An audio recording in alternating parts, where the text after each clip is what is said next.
This is the Comics Alternative, episode 267, a look at the February previews catalog.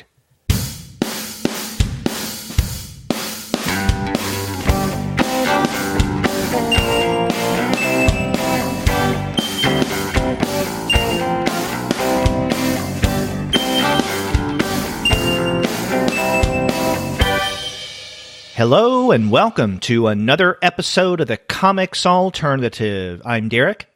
And I'm Gwen, and we're two people with PhDs talking about comics.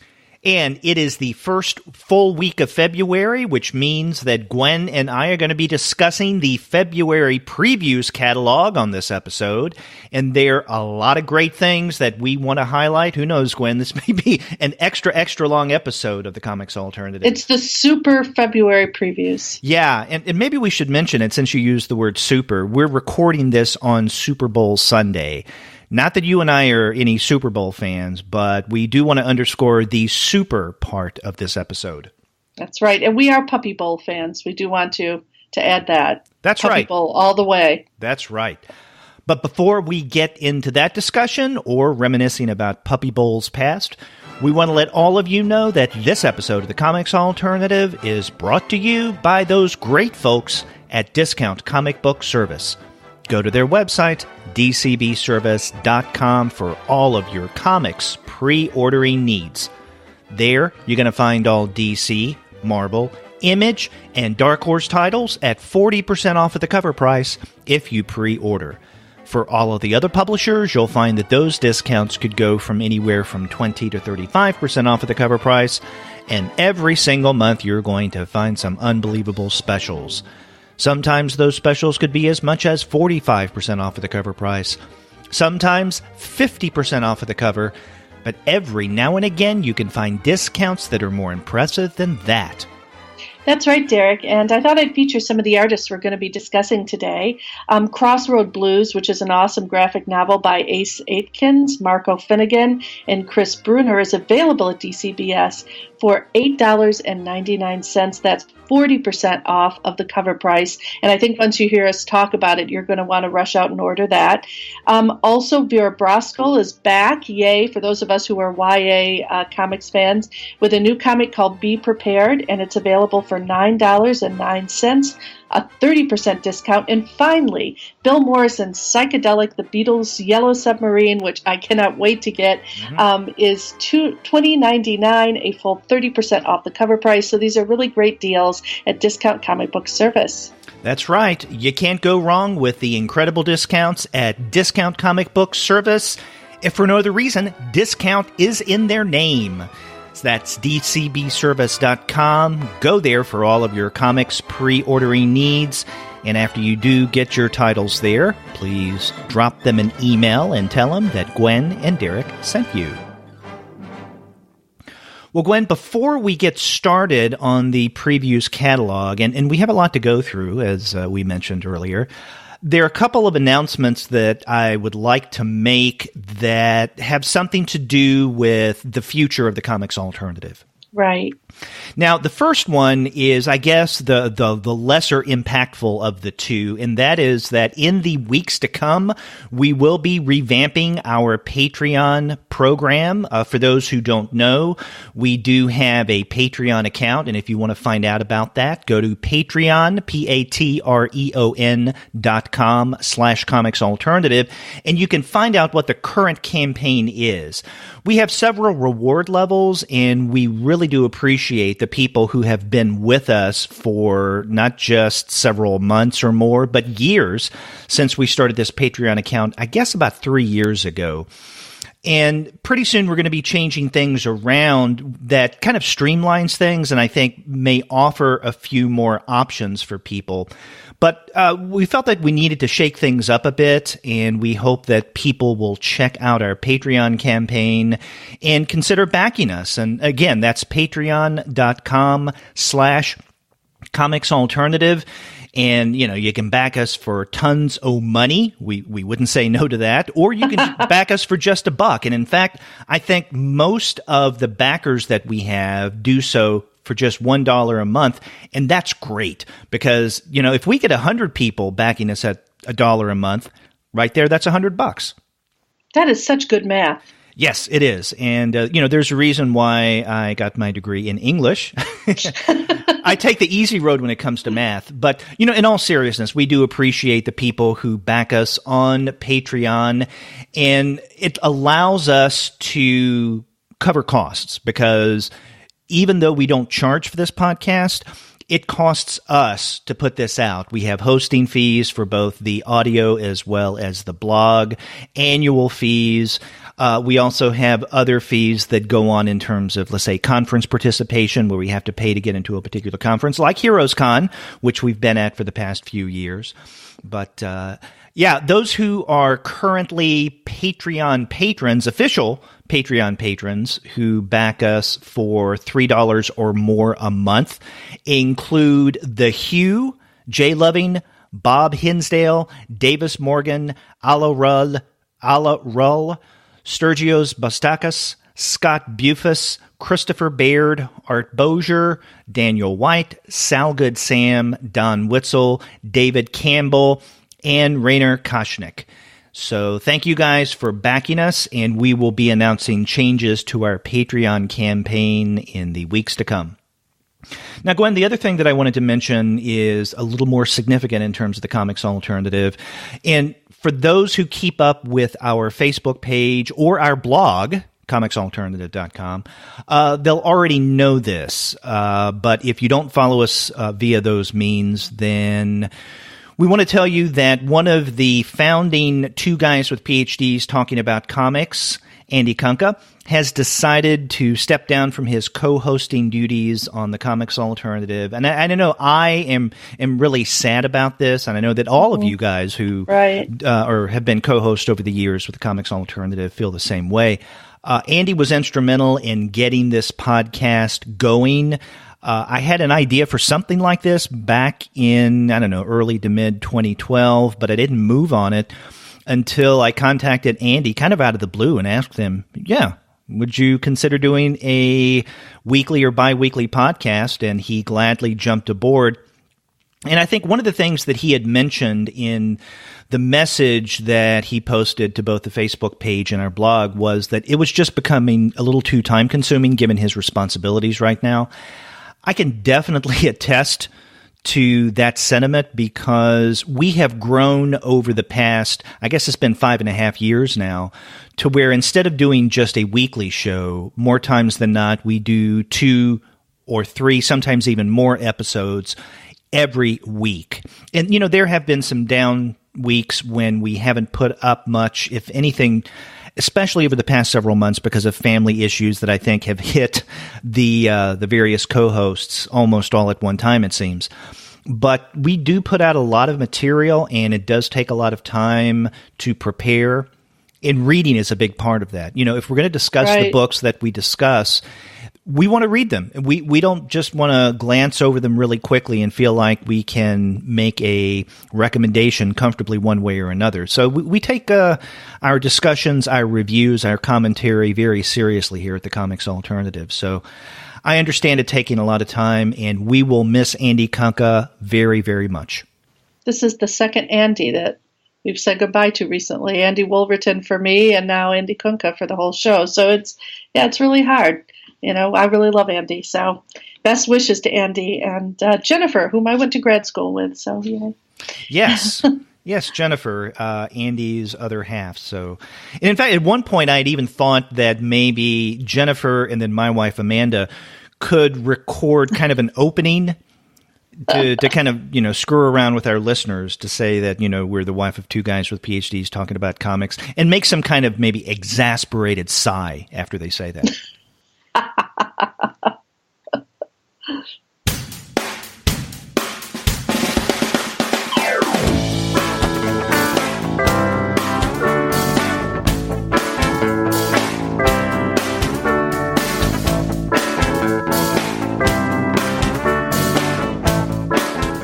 So, Gwen, let's get into the nitty-gritty of this episode. We're going to be looking at the February previews catalog, and for the most part, about everything that we're mentioning or going to mention on this episode will be coming out sometime in April. at least the comic books, because they're solicited about 2 months ahead of time. Now, the books, the trades, the collections, the archival texts, they may be coming out a little later in the year. But in terms of the single issues, you can expect everything that we mentioned today to come out at some point in April. And we got a lot to discuss, so let's go ahead and get into it. As we always do, we go through the catalog from front to back. We don't mention everything. We don't have the time to do that. But we begin with the first section, and that is Dark Horse. Right, and we're beginning with something that I have a very fond feeling about, and this is Xerxes, The Fall of the House of Darius and the Rise of Alexander, #1, and this is Frank Miller's return. But my fondness is because Mr. Bateman, my high school English teacher, taught us Xerxes. He was obsessed with Xerxes. He used to put us into phalanxes and have us run around the athletic field like we were having actual battles. So thank you, Mr. Bateman. May you rest in peace. You were an awesome history teacher. And so I'm super excited about this because this is something I used to know a lot about. Of course, I've completely forgotten it now. All I can remember are the film strips. Remember film strips, Derek? Yes, those things that were called film strips way back in the dark days. But I bet you're excited about this one, too. I am. Well, actually, no, I'm not. And I'm interested in this, and I'm glad to see Frank Miller back. But I don't know. I wasn't very bowled over by Frank Miller's return with The Dark Knight over the past year and a half, I guess. And I'm sometimes suspicious of sequels or prequels or whatever you want to call going back to a particular property and trying to build upon it. Sometimes it works, many times it doesn't. But I'm hoping the best things for this. Now, you mentioned this title, Xerxes, The Fall of the House of Darius and the Rise of Alexander. This is on page 46 of the catalog. This is the first of 5 issues. So my guess is by the end of the year, around the holidays, we will probably see a collected edition of Frank Miller's 300 that'll include not only the original, but what we see being solicited here, the beginnings of this 5-issue series. Right. Well, anyway, I'll be interested to see it. I wish Mr. Bateman were here to get it. He'd be all excited. So yeah. But my nostalgia is weird. It's for film strips, not for Frank Miller. But the images so far look pretty interesting. It'll be fun to read anyway. Yeah, definitely will check it out. I next go to the next solicit, which is on page 50, and there's some sample art on 51. And this is Jeff Lemire and Dean Ornsten's Black Hammer, Age of Doom #1. Now, I wanted to highlight this, not because I'm all caught up with Black Hammer or the Black Hammer universe, or as they call it here, the Black Hammerverse. In fact, I'm kind of behind, but I do very much enjoy the Black Hammer, and it's really nice to see that Lemire and Ormston are continuing with this series, and along with that, they're expanding out the universe over the past several months. I mean, we have solicited on page 52, the second issue of Dr. Star and the Kingdom of Lost Tomorrows, which is also part of this Black Hammerverse. Mm-hmm. And then we've had other stories that are based on this world as well. It's interesting. I heard another podcaster describe Black Hammer, a comics podcaster, describe Black Hammer as kind of the darker side of what we get with Astro City. And that makes a lot of sense, because with Astro City, for the most part, I think you could describe the tone as rather lighter or upbeat. And lighter, not in a bad way, but not as grim or gritty. With Black Hammer, though, I do think that you have quite a bit more grittiness than you do with Astro City. Mm. Yeah, it's very gritty. Yeah. Great reaction. Great response. Yeah, it's very gritty. How I love gritty. Yes. We love the gritty. As much as I love football. Anyway, okay. And the thing about the Black Hammer comics is I've been reading them, at least so far, in single issues. I haven't gotten any of the trades yet, and I'll tell you why. I'm one of those guys who, with some series, I wait until what I hope will be kind of a nice hardbound deluxe edition coming out.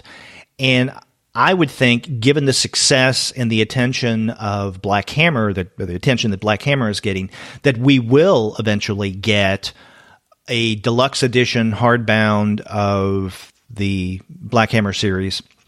So that's what I'm waiting for. I haven't been getting the trades. Do you read this series at all? I read it sometimes. Mm-hmm. I like the protagonist a lot, but I'm not as much into the sort of fantasy world as almost everyone else who listens to this podcast probably. But, I think it's interesting. It's good. Yeah. I'm with you in that the majority of my sympathies are with the more realistic, or what some people call slice of life kind of narratives in terms of comics. And I do read superhero comics. The thing I really enjoy about Black Hammer, in many ways what I enjoy about Astro City as well, is that it's a twist on, or even a commentary on, that particular genre. And I do like that. So it's the genre in many ways kind of holding a mirror up to itself and pointing out to us, sometimes more overtly, sometimes in a very subtle way, the kind of things that we may not be aware of that pull our strings with superhero comics. They bring it to our attention in one form or another, and I appreciate that. The meta part, I agree. Yes. Okay, so where do you go next? Actually, we both go to A Study in Emerald, Neil Gaiman and Raphael Albuquerque. And this is a supernatural mystery set in the world of Sherlock Holmes and Lovecraft's Cthulhu mythos. And it features a brilliant detective and his partner as they try to solve a horrific murder. But if it's Neil Gaiman, I'm reading it right now. I'm actually going to teach a class in Neil Gaiman next year, I'm pretty sure. Cool. Anyway, if you're keeping track at home, this is page 54, and the art is amazing. Mm-hmm. So I'm looking forward to this one. Yeah. Now, that course that you're teaching on Neil Gaiman, you're going to be looking at his prose as well as his comics? We're going to be looking at everything. It's going to be a multimedia course, so it's probably going to be, books, film, comics, everything.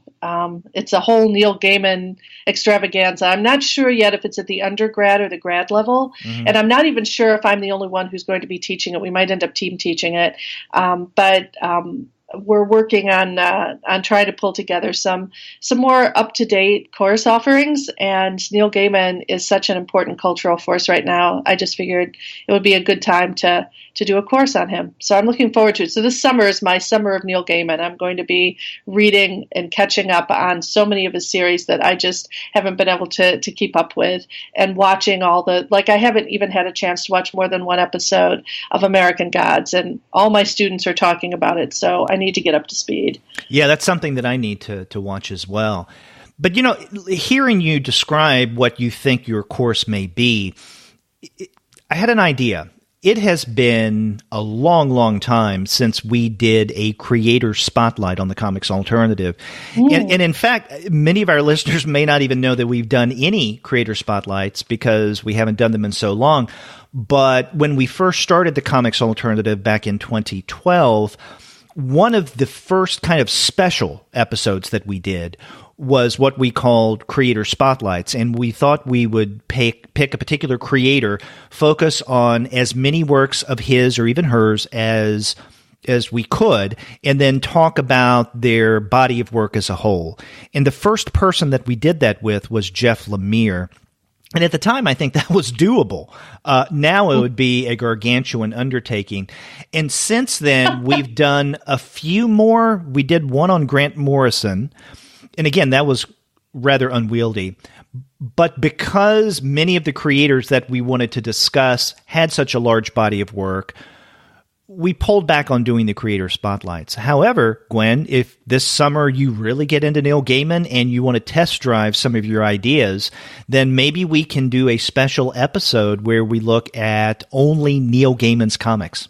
Yeah, that would be fun. Yeah. It really would. It would bring in a lot of other creators too, since, he's the script writer. So we'd have the chance to talk about a lot of different God, am I retired artists as well? I'm cracking up. I was just laughing. We were talking about your first one was on Jeff Lemire, because I think it should have been, the subtitle should have been the comics creator who never sleeps, because I just don't know how he puts out such an incredible volume of really good comics every year, year in, year out. You're right. If you were going to do it this year, can you imagine?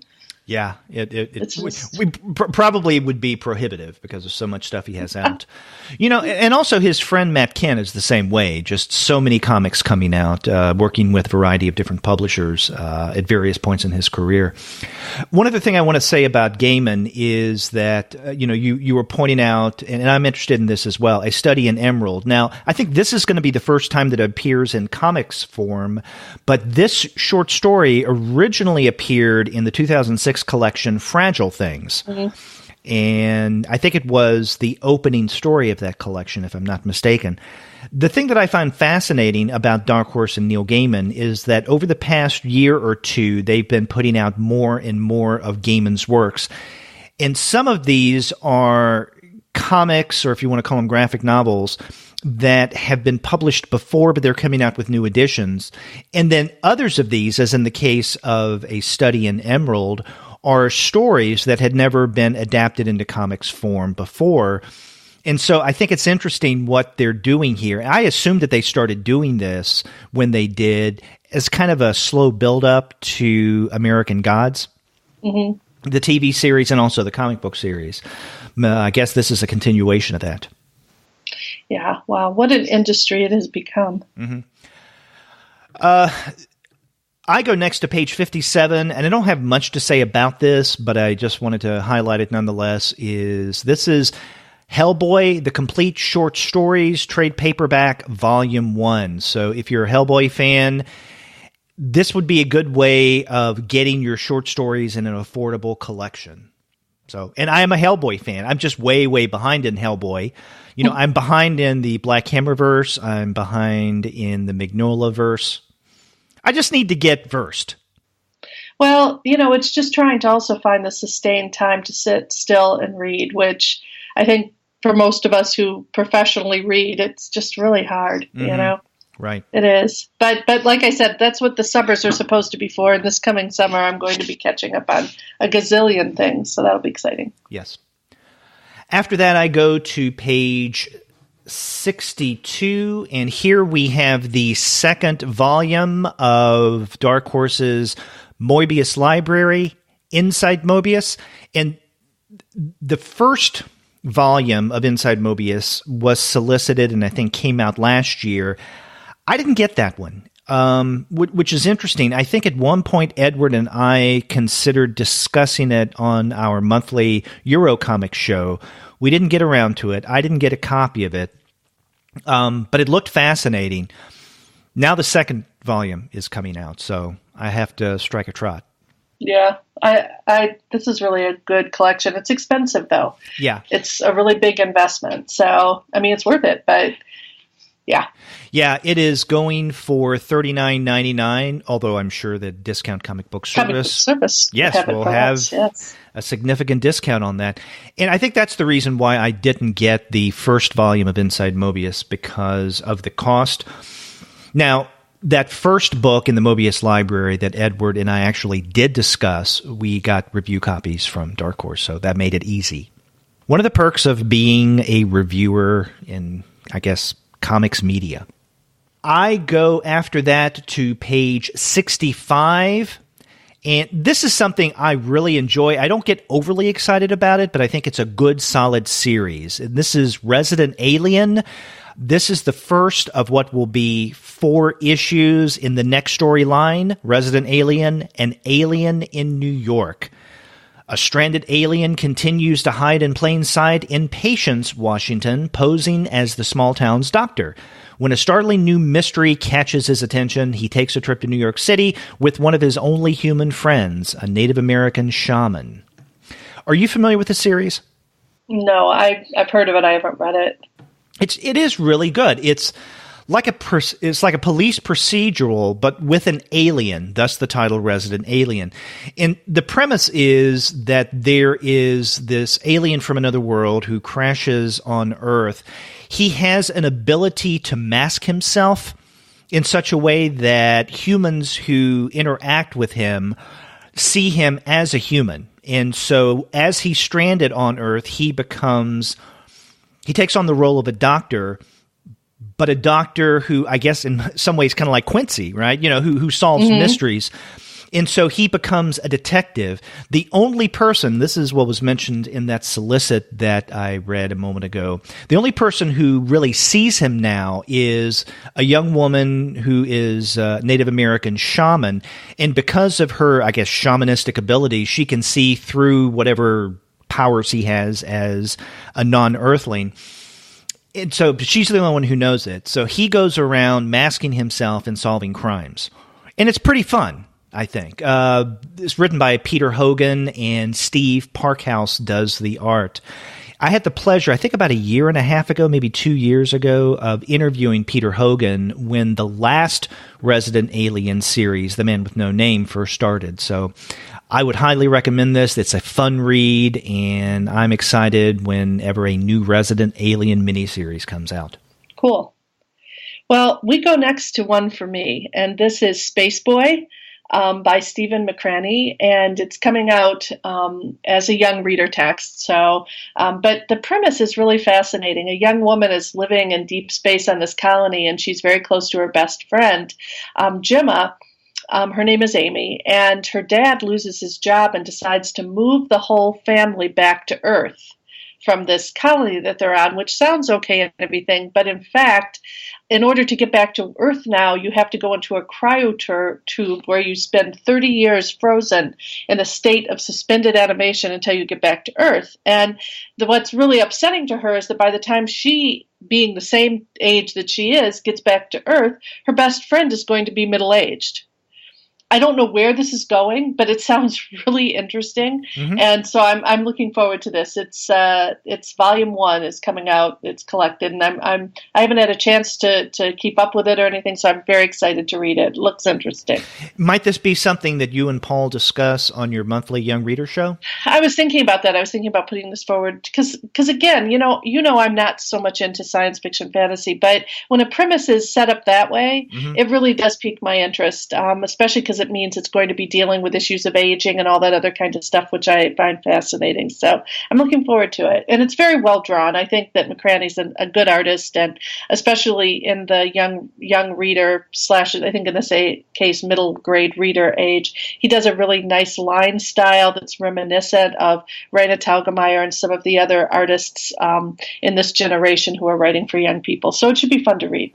Yeah, and now I'm not familiar with McCraney, but it says in the solicit that he is the creator of Mal and Chad, which is, I guess, a fairly well-known young reader's text. Yes, as they point out, if it's carried at the Scholastic Book Fair, lots of kids know about it. So, yeah. Yeah, another thing that's notable about this is that this series, Space Boy, was originally, or I guess is currently, serialized on Webtoons. And I find that interesting for a couple of reasons. One, Sean and I, a few times on our monthly webcomic series, have discussed some Webtoon webcomics or webcomics based on Webtoons. So it's good to see that platform getting more attention.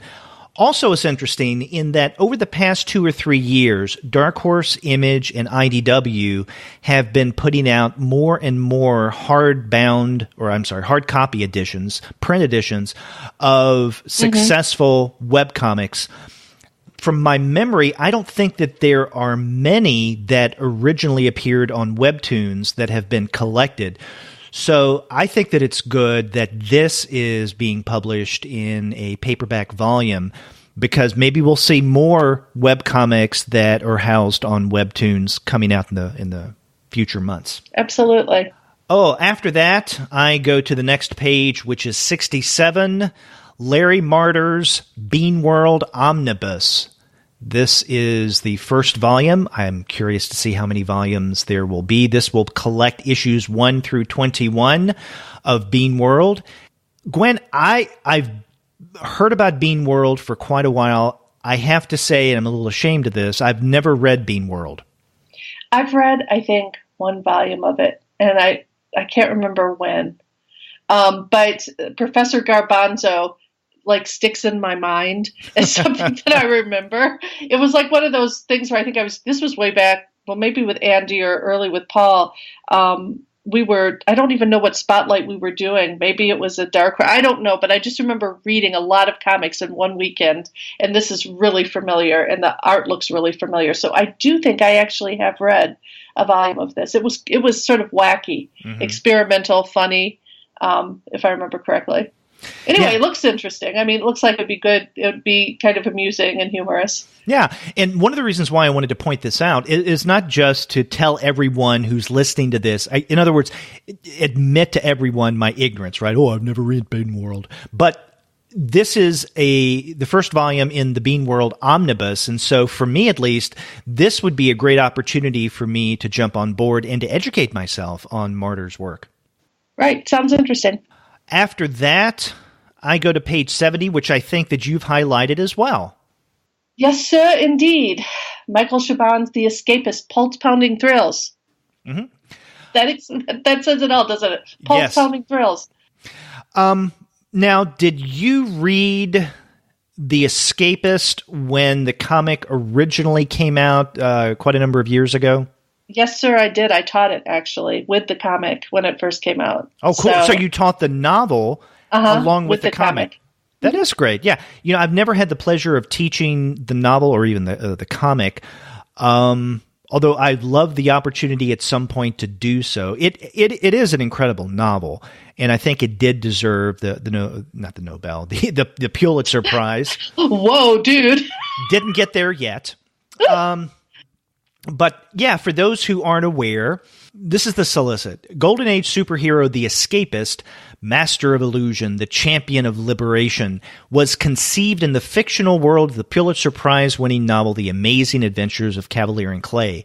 This comic book anthology collects a multitude of the Escapist's amazing adventures, including an encounter with Will Eisner's The Spirit. So this contains a total of 22 tales, along with 3 never-before-collected stories.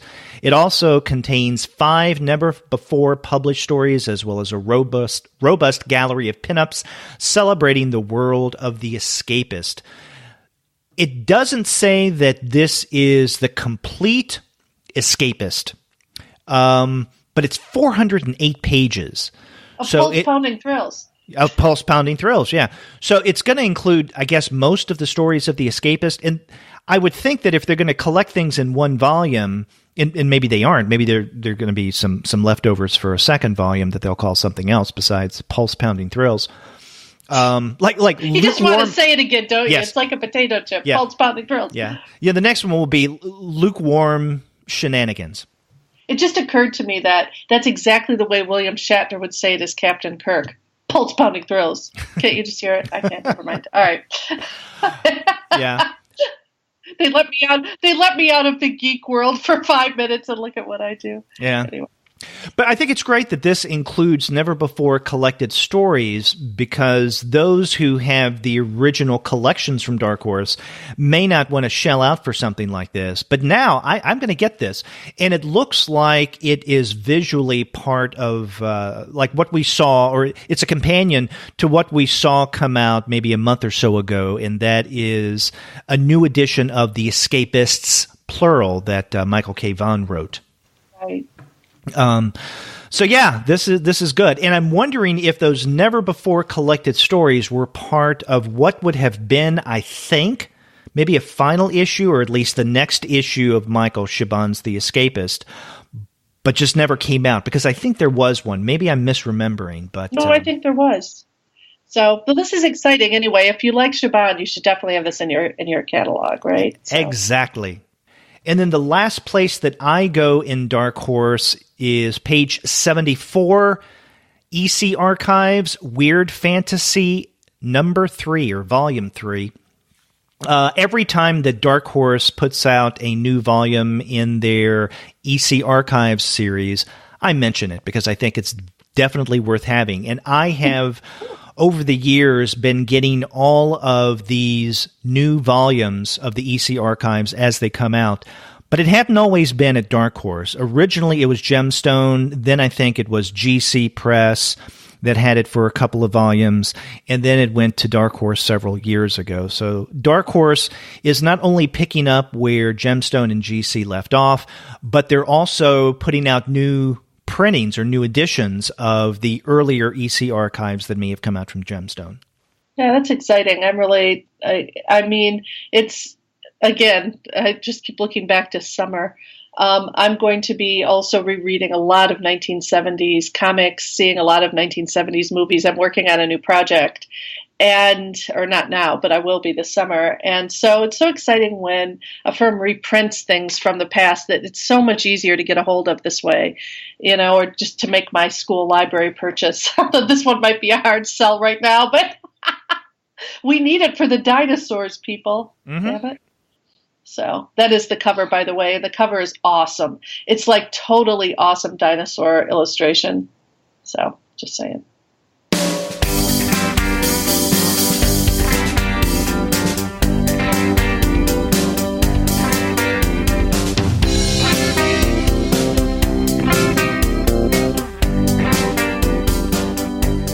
Okay, if we are done with Dark Horse, we can move on to the DC and Vertigo section.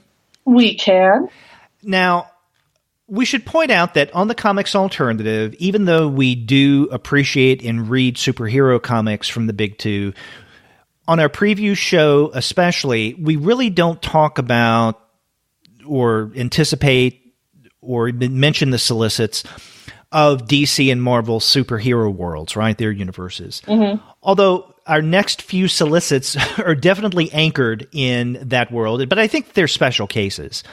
So my first solicit in the DC section is on page 83, and this is Action Comics number 1000.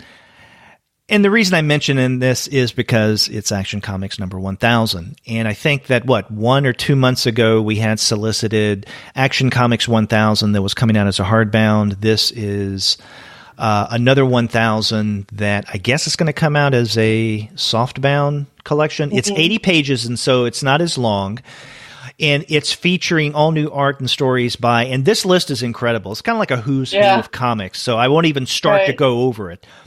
But I'm wondering, with only 80 pages and this many creators, how long is each contribution for this? In fact, one of those first names that's mentioned in the, featuring all new art and stories by is Brian Michael Bendis, which I'm sure they wanted to put first because they just acquired Brian Michael Bendis from Marvel. And in some ways, this is almost as if DC's poking Marvel in the eye saying, hey, guess what?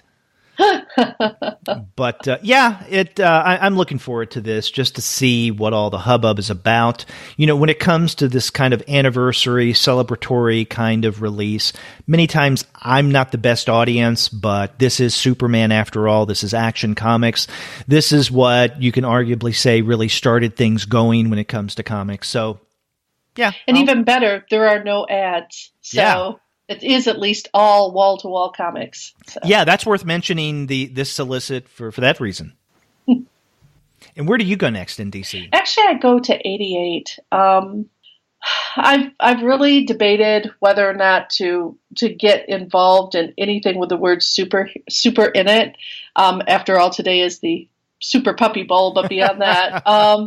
But I'm kind of interested in this. This is DC Superhero Girls Out of the Bottle. Trade paperback. It's Harley Quinn takes center stage in the new volume of DC Superhero Girls graphic novel series. And I've actually heard this talked up positively in popular media. So I'm like, oh, Gwen, just drag yourself and look at it. And it focuses on the sort of DC girls doing their own comics. And it promises to give us a glimpse into each girl's personality. Given the sort of work that I do with girls' culture, etc., I sort of feel like I need to look at this one. It comes out in August. It's $10, and It's written by Shea Fontana, so I'm actually kind of interested just to see what it's doing. It has the look.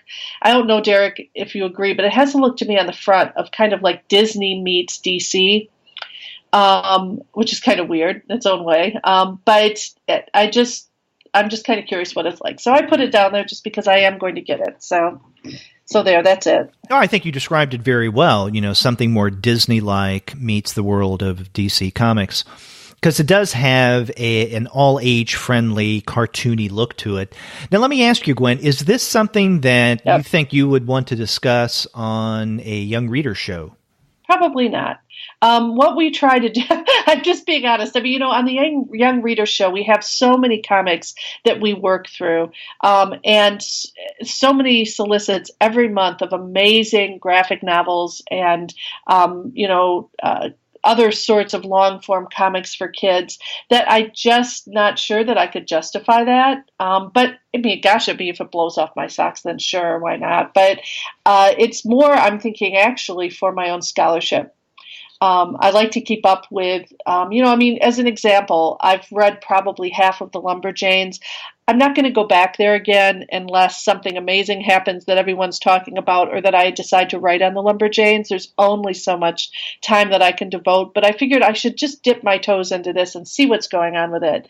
I don't follow it the way I would follow, say, Scooby-Doo, but we don't talk about Scooby-Doo on the Young Reader show either, so there you go. Well, you mentioned Scooby-Doo during your sponsor bits. We always do, yeah, yes. I know, I can't help it. I love Scooby-Doo. Yeah, and by the way, we were talking about the Young Reader show. You and Paul, because of, again, life issues getting in the way, weren't able to do one for January, but we should tell everyone that this month in February, they can expect the next episode of the Young Reader series.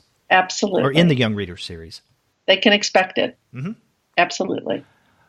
Where do you go after that?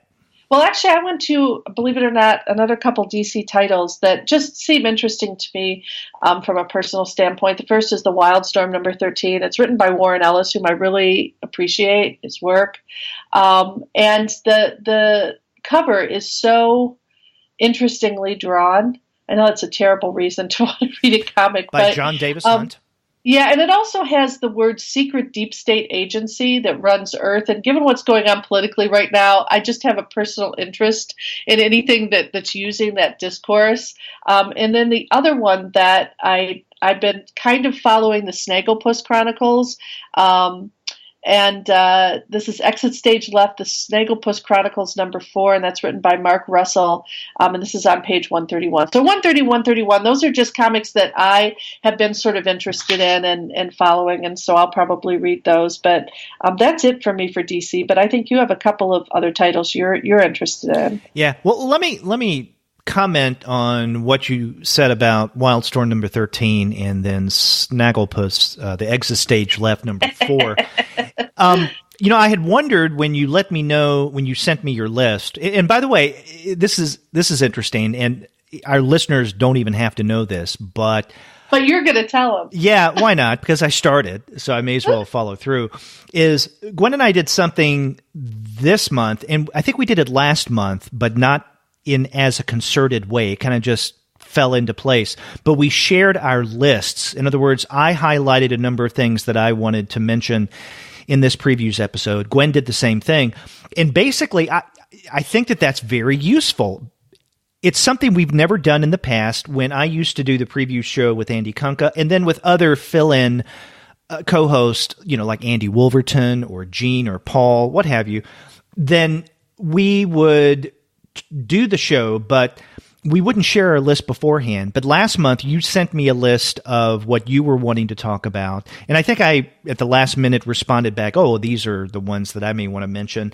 And so we've more formalized this, I guess, for the February previews catalog. And you, Gwen, created an incredible list that really organizes things in a way that kind of runs antithetical to the way that I've been going about the comics alternative. Kind of flying by the seat of my pants philosophy sometimes. But anyway, when I saw your solicit, you highlighted the Wildstorm number 13. I wondered, well, why Wildstorm number 13?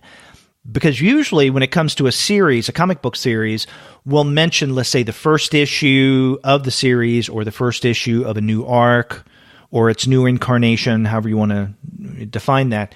So what is it about 13? But you mentioned that the whole Deep State thing and the ominous-looking cover were reasons why you wanted to point this out. And I see this now. That makes perfect sense. But the Snagglepuss, I loved Snagglepuss as a kid, and Russell did such an interesting job with Flintstones that's what got me into this series. So I do want to sort of say, if you haven't started reading it, it's interesting because it reimagines the character as a gay playwright, living closeted, at least initially. And I find that sort of fascinating. Just in terms of my own reading. Also, I have to say that Mike Feehan's art, it reminds me a lot of, dad blame it, I won't be able to remember his name. It's the Belgian artist who did Panther. And his name is so simple that I always forget it. At any rate, I love the art. And the cover is gorgeous, this variant cover. Anyway, so I just, these are ones that I will actually pay attention to. Yeah, that's something that I would like to check out, the Snagglepuss comic. I just haven't yet outside of that, let's say, extra story that appeared in, I guess, last year's, what was it, Banana Split Suicide Squad issue, which I really liked. And I think it's great that they establish Snagglepuss as kind of a closeted homosexual playwright. Tennessee Williams. Yeah, I mean... that's basically who we have here. Southern, yeah. Yeah, well, with a little Heavens to Murgatroyd thrown in, Heavens to Murgatroyd. Murgatroyd. So anyway, yeah, if you're under 40 at this point, you have now just left the building, I think. But anyway, this was really a big part of my childhood, those comics, cartoons. And so it's sort of cool to see them coming back in this form. And Mark Russell does a really inventive job. I hate it when adaptations are super boring. His are not, so. The next 2 or 3 solicits in the DC section that I would like to highlight are part of the superhero universe, something we usually don't do, but I think that they're important, so just mention them in passing. On page 140, there are actually a couple. There is the Absolute Kingdom Come. It's a new edition, and if you've never read Kingdom Come, then this may be an opportunity for you to do so, although because this is an absolute edition, at $99.99. Maybe you want to go a cheaper route and get the trade paperback. But it is an important story. But something that I'm even more interested in is also on page 140, and this is the first volume in the Batman by Grant Morrison omnibus. This is hardcover. It's coming out on July 4th, and it's a whopping 672 pages at $75. Although at DCB service, you can get a great discount on it, I'm sure. Yep. This would be great if you wanted to, for the first time, introduce yourself to Grant Morrison's work on Batman. I'm not going to be getting this for a couple of reasons. One, it's $75 retail. But also, I have, I think, all of this stuff already. I don't get a lot of Batman comics, but when I do get them, I usually get the trade collections or sometimes the hardbound volumes when they come out, those collections. And I have, I think, almost all of Grant Morrison's stuff within the Batman universe. So I don't want to double dip like that. But this I think would be a great collection. It would look good on the shelf. It would also be good for, let's say, building muscle. If you just want to curl with it, as big as it is, then it's something you may want to look into. It's interesting because you then next go on to 146, and I'll admit I flew through this section, and there's actually a comic that's just above the one you want to talk about that I now realize I have to have. Well, go ahead and tell us about that one that you're just now realizing. Yeah, it's Mariko Tamaki is the author of Supergirl Being Super. Joelle Jones is the artist. I have almost everything ever done by Mariko Tamaki. She's, if you're not familiar, she's done amazing graphic novels with her cousin. And Jillian Tamaki, and so I have to have this. I have to have it now. So I'm excited about that. So thank you, Derek, for wanting to look at the one that's next, because I wouldn't have noticed that. So yay. Yeah. Well, again, emphasizing the word super here, not only is the title Supergirl being super. Right. But I think we have a super creative team here with both the Mariko Tamaki and Joelle Jones. And I'm with you. I love Tamaki's writing. I haven't read everything that she's done, but because what was that first book she did with her cousin? Skim. Yeah, I haven't read that. That's been on my to-read list for a long time. I just haven't gotten around to it. But I also really appreciate the art of Joelle Jones. I think she's incredible.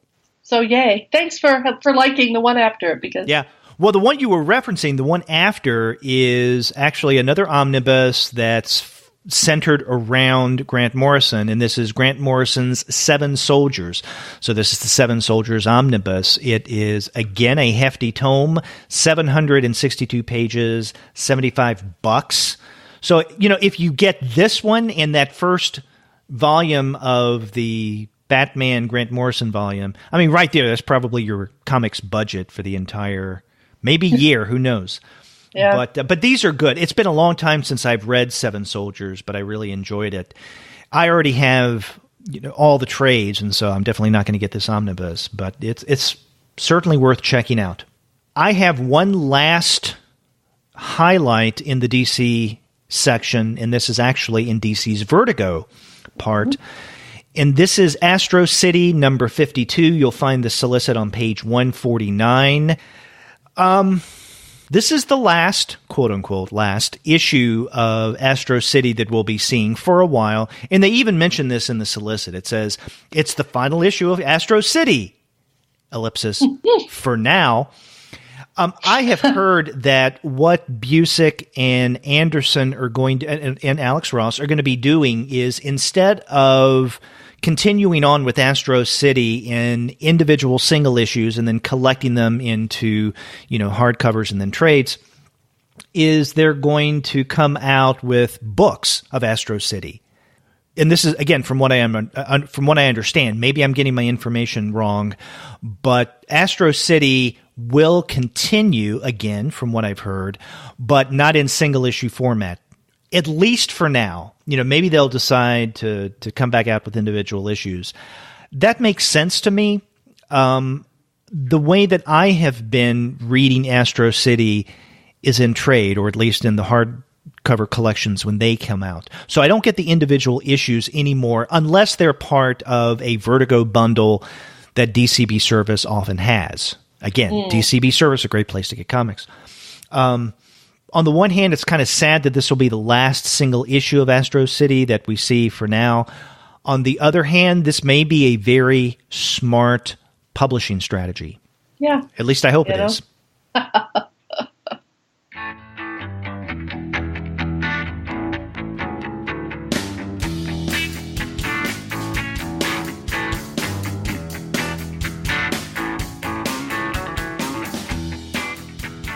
Okay, let us move on to IDW if we're finished with DC.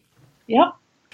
And I first go to page 158. 8? Oh, no, you go to 158. Oh, you're right. I go to 158. I was about to say. I'm the one who's like, wait a minute. I start this off. All right, so this is Sonic the Hedgehog. Okay. In the 1990s, while I was in grad school, I occasionally babysat to make that extra money for books, right? And one of the kids I babysat was obsessed with Sonic the Hedgehog. And so, I filed it into 1990s lore, and I don't play video games. I don't know anyone who plays video games, or if I do, they don't talk to me about it. So, why should I care? But I just think Sonic the Hedgehog is cute, Derek. And the writer is Ian Flynn, and the artist is Tracy Yardley. So I do want to take a look at Sonic's racing into a new adventure after defeating the evil Dr. Eggman's latest plot. Sonic is racing around the world to shut down the robotic bad forces that are still attacking villages. I mean, this is so not me typically, but I like the art, so we'll see. Now, this is going to be bi-monthly, I'm assuming, because we have a solicit for both issue number 1 and number 2 of Sonic the Hedgehog. Yeah, so if you just can't Sonic enough, you have backup. Well, actually, no, we have on that next page number 3 and 4. So I'm wondering if this is going to be a weekly. Huh. Oh. Now, it's interesting. When I saw Sonic, I had to do this, Sonic issue number 1, 2, 3, and 4. I had to do a double take because I thought, wait a minute, this is IDW. And Sonic had been published through Archie. Mm-hmm. Right, Archie Comics, yeah. Right. And I mean, I have no idea what went on in terms of the wheeling and dealing or who had the rights or the property for this franchise. And why it's now at IDW. Have you heard anything about that? No, but probably someone will write a dissertation on it someday. Some of these properties get so convoluted in terms of, you know what I mean? It's like, who knows? Mm-hmm. But no, I haven't. This was just, me looking at it and going, hey, I like Yardley. Mm-hmm. I like Sonic the Hedgehog. So, and it's a kid's comic, and I do try and stay, conversant with what the young people are reading. Yeah, you try to remain hip. That's right. I try, Derek. I try. Okay, so after that, I think both of us are excited about what we find on page 180 in the IDW section. And this is John K. Schneider III's 8 Million Ways to Die. Yeah. This is awesome. Yeah. Now, what do you find awesome about this? I find awesome the sort of retro, nostalgic vibe. I mean, it's a story. It's in crime-ravaged 1980s New York, where I spent a lot of time, I might add. A troubled ex-cop turned unlicensed detective takes on his most dangerous case, hunting down a serial killer, hitman, and ultimately coming face-to-face with his deadliest enemy himself. But also the art that's been put forward here is gorgeous. It just has that whole kind of, this is the kind of gritty I actually do like. Anything that involves noir or New York City or whatever, I'm fine with. And so I'm really looking forward to this. The coloring is just amazing in what we see here, at least. So I'm really excited. Yeah, you're right. There is quite a retro look to the cover and then the sample art that we get. Even more important for me, though, is the subject matter here, or the genre, and that is noir, right? Crime fiction, or in this case, crime comics. And this is based on Lawrence Bloch's 8 Million Ways to Die, I guess part of his Matthew Scudder series. And what John Schneider III is doing is he's both adapting Bloch's original novel and then also illustrating that. So we've seen other instances of this in the not too recent past. So I'm curious to see how this is pulled off. Now, one thing that's interesting about this is they've decided not to do this in single issues and then collect it, but this is coming out as, I guess, what you would call a graphic novel. Mm-hmm. Yeah, and what really fascinates me about this, Derek, is it's funny, if you talk to people who were in New York prior to the Disneyfication of Times Square, a lot of times people try to romanticize that New York, New York of the, late 60s through to the early 90s, and I wouldn't romanticize it. It was really a pretty frightening place to be most of the time, and things were kind of out of control, and I'm not trying to say that I love Times Square trademark, the way it is now. But I'll be really interested to see how Snyder draws New York during this time period and whether he stays true to sort of the original. So I'm really looking forward to this. Yeah. Now, I lived in New York briefly from the late 80s into the very early 90s, and I worked for a bit of the time at Midtown. So every now and again, I would be around Times Square, and you're right. I mean, it wasn't the nicest place to be. Although I do have to say that the times I've been back to New York with the Disneyfication, as you mentioned, I don't know which one I like better. The darker, more dangerous Times Square or the Mickey Mouse one. Well, the only thing I'll say about the most recent one is that there's always like really big life-size candy. And I love Twizzlers. The last time I was there was this giant like Twizzler installation, like with big Twizzlers sticking out, which I thought was pretty awesome. But, it's a bit much for me. I try not to be in that part of New York very often. But I like I said, just the last image, I think it's on page 181. Of the guy getting into the cab, and just the front of that cab. That's so New York 80s. So I'm looking forward to it. Right. Now, following that solicit is something that I probably just want to mention more in passing than anything. But here we have the third issue of the Black Crown Quarterly. For those who don't know, Black Crown is the imprint of IDW that puts out creator-owned content. This is from the mind and editorial wonders of Shelley Bond. And there are 3 other titles that are ongoing right now with Black Crown. There's Assassinistas, there is Kid Lobotomy, and then Punk's Not Dead. I'd be curious to know, after, let's say, the first year of both this and then Burger Books over at Dark Horse, which one has the better sales? And I'm curious because both Shelley Bond and Karen Berger used to work for Vertigo. And in fact, Shelley Bond, of course, took over the editorship after Karen Berger left. But anyway, it's good that both of those publishers have creator-owned imprints. And now we get the 3rd anthology of the Black Crown Quarterly coming out. Cool. After that, where do you go? We go to an unusual for me, a fantasy comic, but the you artist... You keep saying that. You've mentioned that several times this episode. I usually am not, but there's just a lot of fantasy that sounds interesting to me. And this is Antar #1, The Black Knight. The writer is Nnedi Okorafor. The artist is Eric Battle. And it's sort of one of these. What really tied me in, Derek. I'm thinking of Eric there. Are the sample pages. They're really beautifully drawn and intricate details even. And so I'm actually looking forward to reading it. The premise is a despised camel driver born of an African slave mother and an Arab noble father. Antar proves that heroes are made by embracing who we are and dreaming about what we can become. The show is usually not my thing, but I'm still sort of interested in it. So I will take a look. After that, I go to page 189, and I think you may have something on 189 as well. Now, the 2 things that I want to mention on page 189 are part of IDW's Eurocomic series, and the 2 titles are Alex Sinner, The Age of Disenchantment, and Jerome Bloche, Volume 2, The Paper People.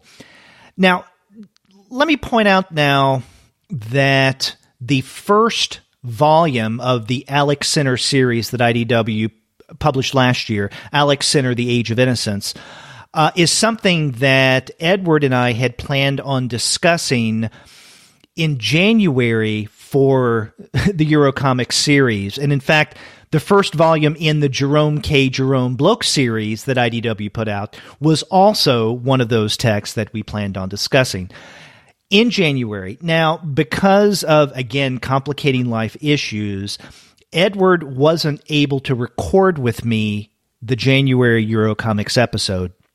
And what we had basically planned to do is to discuss 6 books in translation that IDW published the last half of 2017. And the first Black Sinner and the first Jerome Bloche volumes were in that 6. Edward couldn't do it at the last minute, and then I made plans on recording with a senior editor at IDW who knew all of these books already. I don't know if that will come about, but I can promise our listeners that the January, albeit late, episode of the Eurocomic series where we, or maybe I, will discuss 6 IDW titles in translation will come out over the next week or so. If I have to do that damn show by myself, I will. I've never done an episode of the Comics Alternative completely by myself, but IDW was kind enough to send review copies, and I love these books. You know, not only the Alex Sinner and the Jerome, but others as well. So in the days to come, expect the January Eurocomic show, albeit in February. Cool. Well, they both look interesting to me, so I'll be tuning in. I love your European comics show, so it's cool. Yeah, I love it too because it forces me to read things that I probably wouldn't ordinarily read. And I know that you have an interest in this Jerome Bloche Volume 2, The Paper People. The first volume is really fun, and I think that something like this would fit in well with the young reader series to a point, maybe older readers. There's, from what I can recall of that first volume, The Shadow Killer, there's really nothing there that I think teen readers would find offensive or inappropriate, or adults would find inappropriate for teen readers. Maybe I'm misremembering something, but it's definitely worth checking out. Well, no, but just even the cover, it reminds me of Tintin, actually. The hyper-realistic backgrounds, the clear line character in the front. That's what really got my attention. So that doesn't surprise me. So, I think when you read this series by Alain Dodier, that you'll get Tintin vibe for it. I didn't even mention that the creative team behind the Alex Sinner story is Carlos Sampaio and Jose Munoz. Sampaio and Munoz are also the creators behind the Billie Holiday bio that Edward and I discussed a few months ago. And they have this Alex Sinner series. And, earlier we were talking about gritty crime comics. That's what you'll find in Alex Sinner. And in fact, previously we were discussing Frank Miller. Frank Miller in Sin City, I'm sure took a cue from Sampaio and Munoz in the Alex Sinner stories, because you can read at least that first volume that I've read of Alex Sinner, The Age of Innocence, and much of the art looks like something that you would find in Miller's stuff. But will there be pulse-pounding thrills? That is my question. Yeah, that's a good question. All right. And then on the next page, I think this is my last solicit that I wanted to highlight in the IDW section. So on page 190, The Little Book of Comic Art. This is written and illustrated by Hervé Bourhis. So it may be something in translation. I'm not certain. That's Bourhis. This is part of this little book series that IDW has been doing. And in fact, they have other books in the series, or at least one of the book, The Little Book of Knowledge, Sharks, that they're soliciting. I don't know what to expect, but I just wanted to mention it because it's about comic art. Yeah, I saw that and I wasn't sure whether to write it down or not. I wasn't sure what it was. You know what I mean? It seemed a little weird. So I'm going to keep my eyes out for it when I go into the comic shop and see sort of what it is. It's an interesting size. It is a little book. Yeah. And I mistakenly said that was the last thing I wanted to mention on IDW, but that's not correct, because then we go to its imprint Top Shelf. Yes. And I think both you and I are interested in this, and this is on page 192, Julian Hanshaw's Cloud Hotel. Yeah, this looks really interesting. Just the art that's shown here is fascinating. It says, Rimco knows he is special. He was chosen. God took a shine to him. After a bright light in a clear northern sky brought Rimco to the incredible Cloud Hotel, a wondrous place that he never wants to leave. But Rimco has outstayed his welcome, and it's time to check out. Mm-hmm. I don't know. It just sounds fascinating to me. Yeah. Now, did you read Hanshaw's Tim Ginger? No. Oh. It was one of my 10 favorite books of 2015. Dude, all right. Well, I will write that down. A great story. I think that Julian Hanshaw is an incredible artist as well as writer. And, earlier I said that I tend to privilege those comics that are more realistic in nature. That's what you can expect from something like this. From what I can see from the solicit, it seems like this is in the same mold as Tim Ginger. Cool. Well, I'm looking forward to this, and now I've written down Tim Ginger. So. Mm-hmm. And then on the next page, 193, we have Peter Huey and Maria Huey's Coin Op Comics. Yeah, this looked really interesting. Now, had you heard of Coin Op Comics before? No, I hadn't. Because I hadn't either. It says, the first ever collection by award-winning team of siblings Peter and Maria Huey encompasses the very best of their inventive and mysterious comics, which, again, I'm not aware of, maybe outside of Blab, because it says that their work has appeared in Blab magazine, and it's been ages since I've looked at Blab, but I do have quite a number of Blab publications. So maybe I am or have encountered their work before, but just don't remember. But the art is interesting, so I'd like to take a look at that, actually. Mm-hmm. Do you have anything else in IDW, or are we ready to move on to Image? I do not. I think we're ready to move on to Image. And, as almost every month with Image Comics, there are a lot of #1 issues of new series or miniseries, and February is no exception. And the very first number one issue that they solicit, this is on page 198, it's Jerry Dugan and David O'Sullivan's Analog number one. Mm-hmm. With Jordi Belair as... Yes, doing the colors. Yep, doing the colors. Yeah. It seems like an interesting premise. 5 years from now, the security of the internet has been totally destroyed. Secrets are no longer sent over the web. They're entrusted to armed couriers called ledgermen, like human punching bag Jack McGinnis. So I guess he's our protagonist. He's got a gun in one hand and a briefcase handcuffed to the other. Danger lurks around every corner, and Jack has to watch his back because he had a part in the cyber attack that changed the world. Get it on the ground floor of this new ongoing series and thrill as we slam Jack's fist into the faces of spies, mercs, fascists, and eventually less punchable adversaries like a very grumpy artificial intelligence.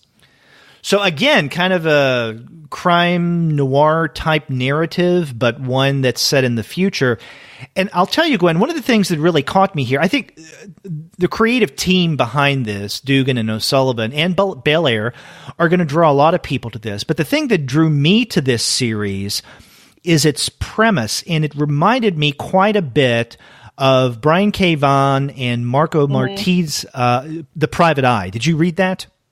Yeah, I can see that totally. Yeah, and because it also has a premise where the web or the net or the cloud has collapsed, and there are irreparable and world-changing consequences to that, and it's about the world that people live in after that.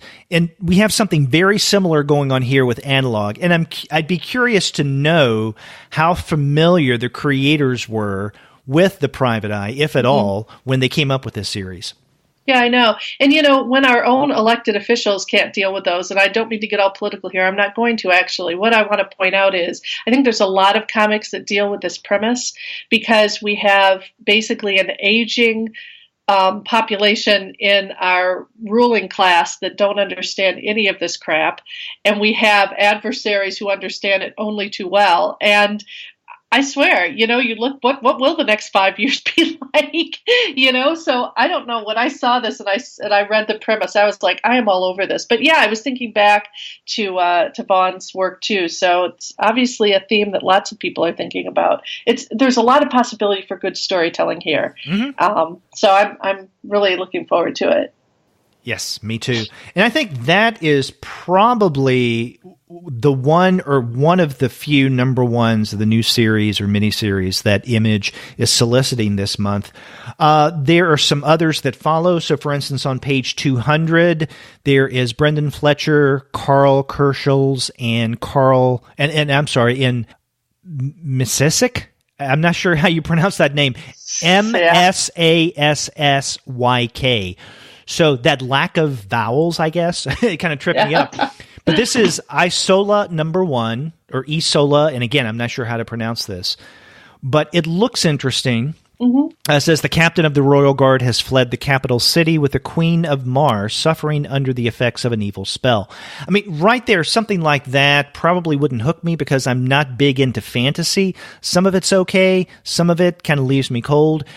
This looks interesting. Kerschel and Misasyk's art drew me into this. And again, we have a page of sample art as we mostly do. Yeah, that looks fascinating, actually. Yeah. So there's that. But another number one of a new series, and this is a Skybound title. It's Crude number one, story by Steve Orlando with art by Gary Brown.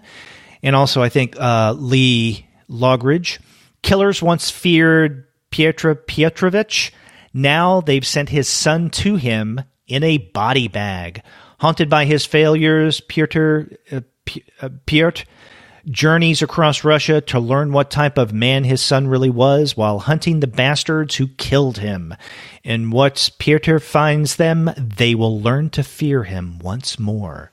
Dun, dun, dun. So again, with the emphasis on Russia, perhaps another timely book.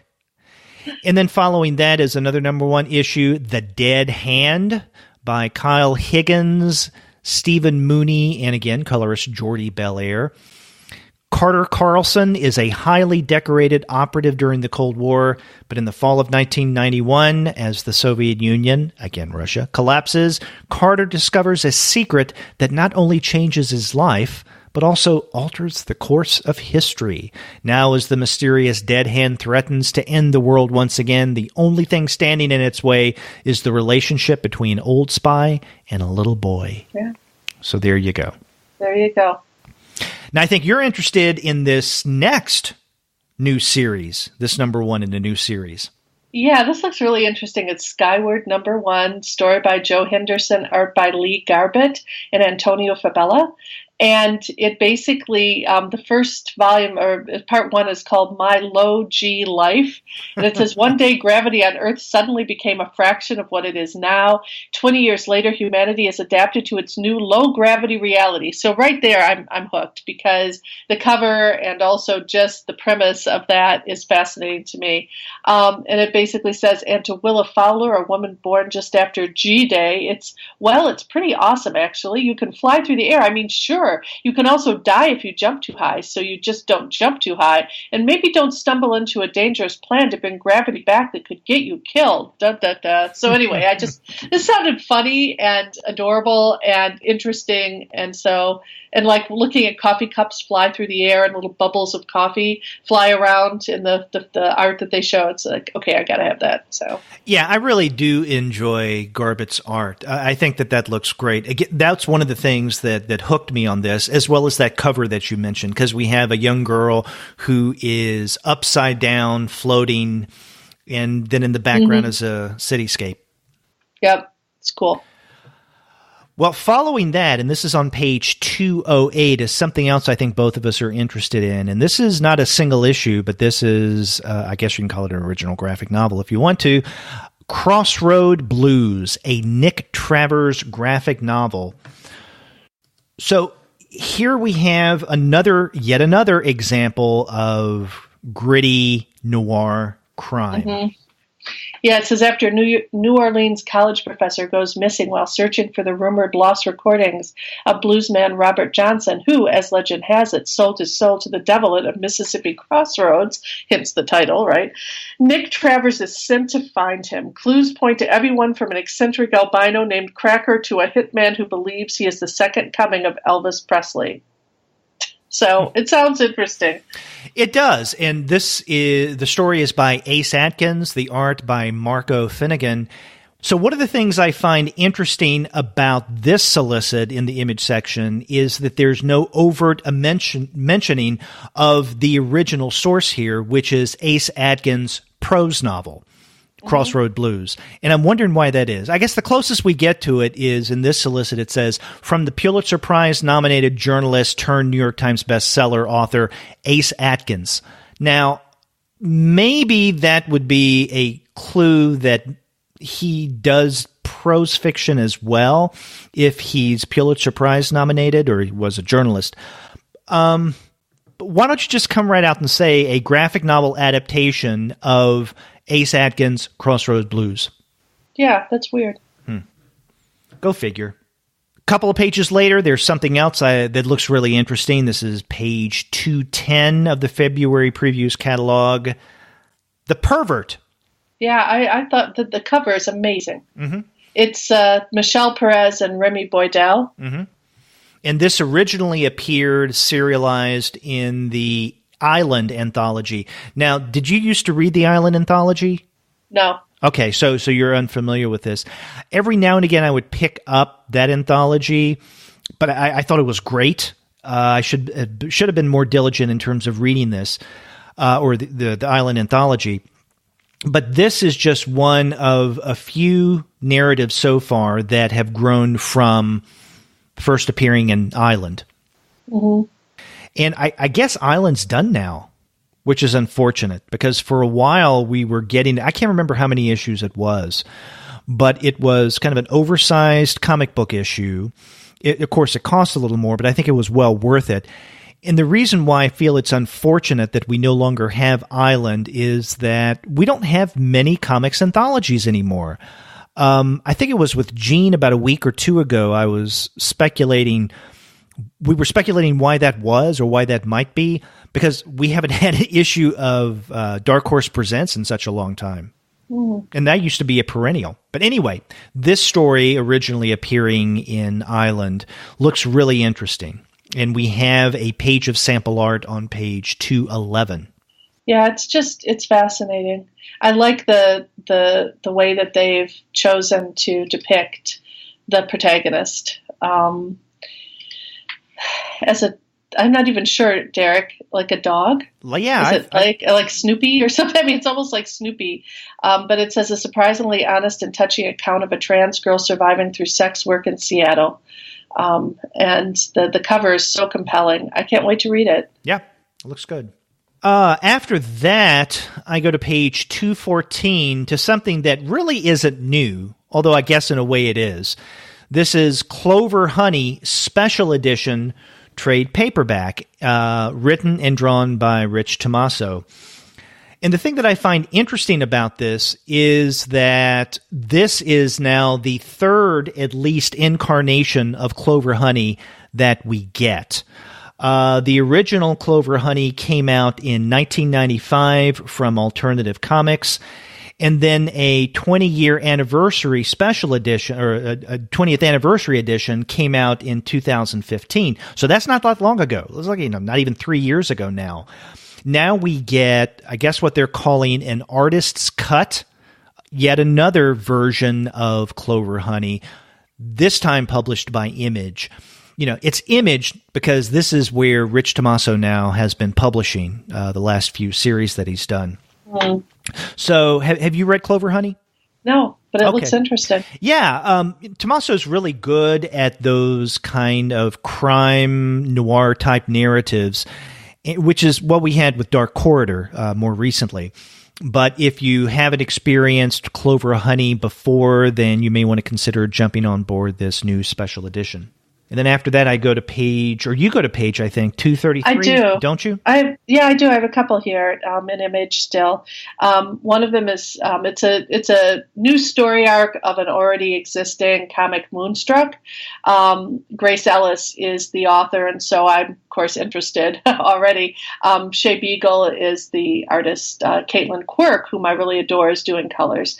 And it says, welcome to the beginning of the second arc of Moonstruck, that popular middle-grade, all-ages lesbian werewolf barista romance adventure you've been hearing so much about.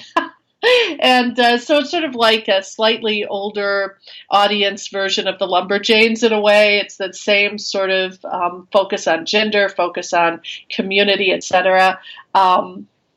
Julie and the gang try to unwind at a fraternity party hosted by a group of fairy bros, but like everything else in Blytheton, things are not as they first appear, and before you can say, hey, don't drink that or you'll be trapped in the fairy circle for all eternity, another round of magical hijinks has begun. And so I just love the tone of everything that Grace Ellis writes, so I'm excited about that. And then I think I had one Well, hold on. Before you move on, I want to ask, have you read any of Moonstruck yet? Yeah, absolutely. Okay, so that first volume. Yeah, it is. Yeah. Kunka and I reviewed the very first issue of that last year. I think it was with Andy that I discussed this, and I really enjoyed that. And you're right, it is somewhat like Lumberjanes, but I think for a little older audience. Right. But I love what they're doing in playing around with anthropomorphism and gender identity. Right, absolutely. And I just love Grace Ellis. Mm-hmm. She's so awesome. So I was excited to see that. Also, for a solicit to use the word hijinks in the description, I'm on board. That's right. Whenever you see that, you know it's something's coming up. It's quality comics. That's right. Royal City Volume 2 is the next one that I wanted to point out. It's on 238. Mm-hmm. And I love Jeff Lemire, as you know, and this is just the second installment of this text. It's a travel back to year 1993 and follow the then teenage Pike siblings and see the last week of Tommy Pike's life unfold. The mysteries of his death and all the sins that now plague the Pike family are brought to light in this heartbreaking new storyline. And everyone in the art looks so 90s. And I must admit, I haven't gotten around to reading Volume 1. So I just want to mention Volume 2 in part as a bookmark to myself, but I absolutely have to get Volume Volume 1 as well. But I love Jeff Lemire, so I know I'm going to love this. So. Oh, yeah. You definitely should. If you haven't read any of Royal City, then start from the beginning. Actually, Royal City was one of my 10 favorites of 2017. Yeah, I remember that. So. And it's incredible. And in fact, what I did was I paired Lemire's Royal City with Matt Kent and Tyler Jenkins' Grass Kings. And I made the argument why I paired the two together, because I think that they're doing very similar things on a variety of different levels. I think both of the series are great. Another thing about Royal City and also Grass Kings that I really appreciate is the fact that it is this kind of realistic narrative, right? I think it was Lemire, when we interviewed him last year, said he didn't like the phrase slice of life to describe some of the stuff that he does. But some people do, and so that's kind of a hook they use to describe a certain kind of narrative. So whether you call it realistic slice of life or whatever, that's the kind of story Royal City is. And I do appreciate that. And this is a great series. It's one of those, like I mentioned earlier, that I'm waiting for the hardbound deluxe editions to come out. So I've been reading in single issues. Cool. Well, I'm going to get caught up. So. Well worth it.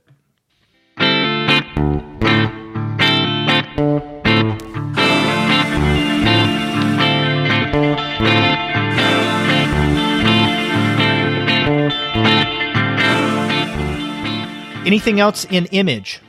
Nope. Okay, so let's go to the back half of the catalog.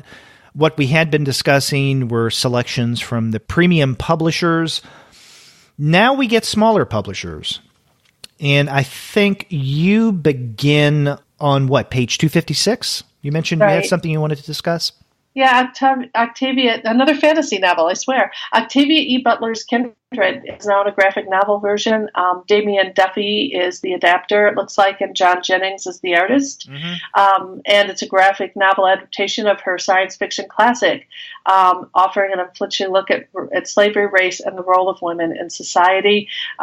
This was an awesome book in and of itself. I'm really interested to see the adaptation. So now... I mean, you're right. The reason I didn't highlight this is because it's been a year since this book has come out. Or about yes. I feel badly. This is how I need to get out more. No. It's easy to see that this would be a new book because now this is in the Abrams ComicArts section, again on page 256. And there are two other books in the Abrams ComicArts section that would lead you to think that this may be a new book. The one right above that, The Bridge, How the Roeblings Connected Brooklyn to New York by Peter J. Tomasi and art by Sarah Duvall. I think that is a brand new book. And then the other one in the Abrams section is The Best That We Could Do, an illustrated memoir, soft cover. So the soft cover is new. And I know that this is one by T. Bowie that you and Paul just raved about last year. Right, absolutely. Yeah, absolutely. So it's good to see that this is out or about to come out in paperback. The other one, though, Kindred, it's not even a paperback edition. This is, I guess, the original hardbound, but they're just resoliciting that.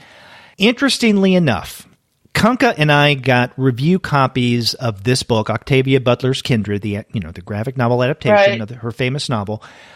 And we had planned on interviewing Damian Duffy and John Jennings on the podcast back in spring or maybe late winter of last year. Mm. But we had a hell of a time arranging a date and time with both Duffy and Jennings. After a while, I think Duffy decided, well, we'll do it with just him. But then something happened, and I'm not exactly sure what. But the bottom line was that we ended up not doing this interview, which is unfortunate because I read the book and really enjoyed it. I thought it was a great adaptation. Oh, good. I'm looking forward to it. Yeah, so I would recommend that you check it out. Also on that page is something else I think worth mentioning, and that is under the Aardvark-Vanaheim section. Of course, it is a Dave Sim comic. This is Love and Aardvarks #1. Now, for the past several months, Sim has been using his Cerebus figure as a way to tell stories that kind of reference other kind of classic comics and comics images. The thing I wanted to point out about this one is that it's a little more than a tip of the pen to Love and Rockets, one of my favorites. Right, yeah. It says, Jingles 10 CGC graded copies of Love and Rockets number 21. If only Cerebus had married Maggie and Hopi, Jerusalem Crickets and the Crazy Catholics, Hallelujah Chorus, and Ox's Nard, Cerebus develops, Cerebus Go, God versus Tarum, and it kind of goes on. So, I mean, this is kind of typical Dave Sim stuff, but what caught my attention was the fact that the cover reference is of Love and Rockets number 1. Right. Where do you go after that? To the Ghost, the Owl, which is, on page 258. And it's by Franco is the writer, Sarah Richard is the artist. And it says, on a cool evening on the swamp, a figure appears dancing across the water, a human figure, but far from a human form, a ghost, a young girl spirit that seems to have lost its way, etc. A good Samaritan owl, and there are so many of those, decides to help against the wishes of his animal brethren. What mysteries does the ghost girl hold the secrets to, and what will happen when she and the owl unlock them together? It reminds me again a little of Anya's Ghost and a lot of these other ghost books that are that have come out recently. And there's a beautiful art on, I think, further forward on page 261. It's a gorgeous cover, at least. I'm interested in it. It has many of the trappings of contemporary YA art, etc., and storylines. So I thought I'd better read it. Yeah, one of the things that drew me to that, or drew my attention to that solicit, was the cover, but also the fact that Franco was doing the writing. I mean, that's kind of a big deal, especially for, and I'm assuming that this is, an Action Lab Entertainment title, because it's in the Action Lab section. Right. And, for me, I mean, some of the stuff that I've seen from Action Lab, I like well enough. Some of it really falls flat, or I don't even want to take the time to check out. And so, although the cover and the fact that Franco was writing this, I wondered about this as an Action Lab title. But again, Action Lab has done some things that I enjoy. Like, for instance, the solicit right above that, Athena Voltaire. I've enjoyed that series. And also Princeless. Right. Is something else that I particularly like. We know also on that page, 258, there's something that I'm not going to get, but I wanted to mention. And this is from Graffiti Designs, Terry Moore, Strangers in Paradise Gallery Edition. I'm a big Terry Moore fan. I love Strangers in Paradise. I have a thing for Francine, I'll admit it. I am not, though, going to pay $125 for this gallery edition. Terry, as much as I love you, if you're listening to this, and I've interviewed you a few times for the Comics Alternative. I love your work. I see you every chance I get at cons. $125, I don't know about that. And gallery editions like this are beautiful. The thing is, they're cost prohibitive to some of us. Right. But, if you're going to have in a nice gallery edition like this, someone's art, it had better be Terry Moore's. Okay, after that, I need to get there. Page, 278. And I think both of us wanted to highlight this, right? Yeah, from Alternative Comics, it's Comics for Choice, Illustrated Abortion Stories, History, and Politics. Mm-hmm. And I'm really excited about this because just recently, by random chance, I listened to an interesting program on NPR about the organization that was set up in Chicago in the 1960s to try to provide women safe abortions before Roe versus Wade. And there were interviews not only with the women who set up this organization, but with the police officers who busted it, and their mixed feelings about it. And so I was already sort of thinking to myself that I wanted to read more about that era right around Roe v. Wade. And out comes this comic, and it looks really interesting.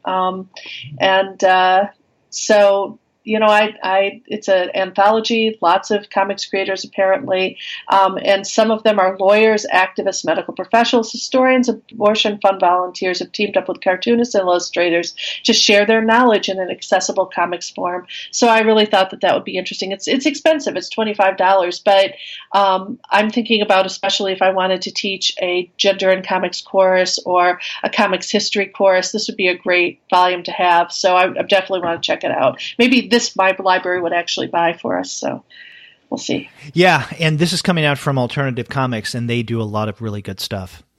And I say that not just because their name is the inverse of ours. That's right. I know. Yeah. Actually, there was something before that I had wanted to mention. And this is, so if we can back up a bit, this is on page 267 in the Aftershock section. Now, when Aftershock first came on the scene about a year and a half, maybe going on 2 years ago now, I was interested in about everything that they were doing because Aftershock struck me with what they were doing, the kind of titles that they were publishing, and the creators that they were getting on board to be something like a new Vertigo, if you want to look at it in that way. Mm-hmm. But they've come out with so many new series over the past year or so that I don't know, not so much lost track as kind of given up because I can't keep up with everything. I have to make some cuts somewhere. And so I will pay attention to new series that Aftershock comes out with. Not that I will begin reading them or give them a try, all of them, or even mention them on preview shows. This one, though, I definitely wanted to mention. Again, on page 267, and this is issue number 1 of Her Infernal Descent.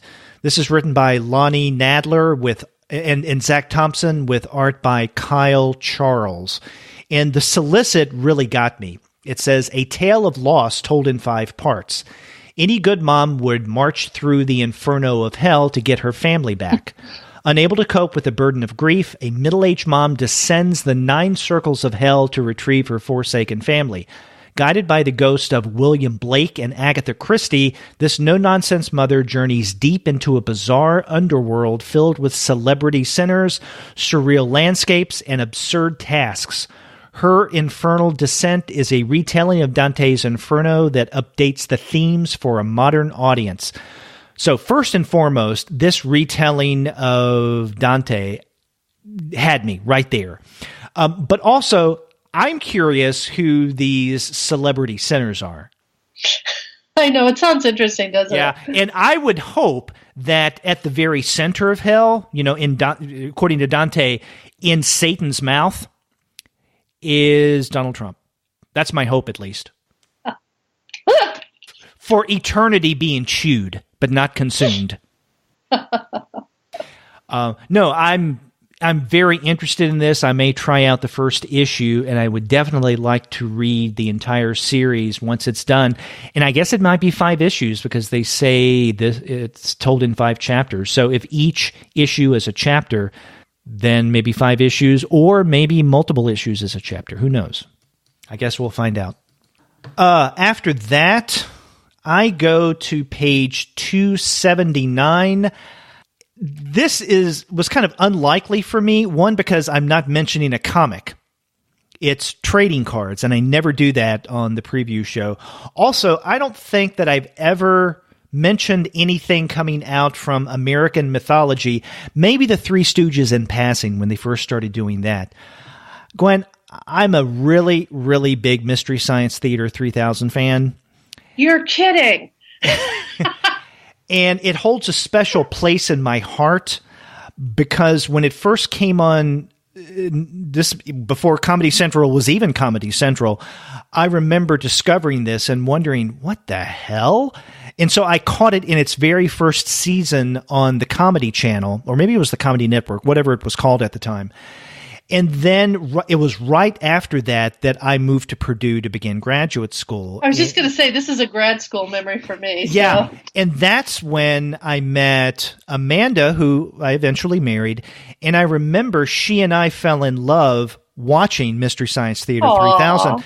But we didn't have Comedy Central, if you remember, in the West Lafayette cable network that we had access to for the longest time. So what Mandy and I had to do was to rely on her brother, Paul, to record them from his cable, because he got Comedy Central, and then he would eventually send us the VCR tapes. So, and some of our listeners may be wondering, what is this VCR tape thing you're referencing? Yeah, I was just going to say, kids, you have it really good now. Yeah. You have no idea. Yeah. So, we would watch Mystery Science Theater 3000 on videotape because we didn't get it in West Lafayette for the longest time. But, we really did. Our relationship really grew and blossomed around the time of Mystery Science Theater, its first several seasons, into, I guess, Mike Nelson taking over from Joel Hodgson. Mm-hmm. And anyway, now we have from American Mythology Trading Cards, Series 1. Now, I'm probably not going to get this. Its retail price, $85. For, I guess, a big box of Mystery Science Theater wrapped trading cards. But they'd be cool to have. Absolutely. So if anybody listening here wants to get on our good side or get on my good side, then maybe they can get that for me for my birthday. There you go. Derek's birthday's coming up.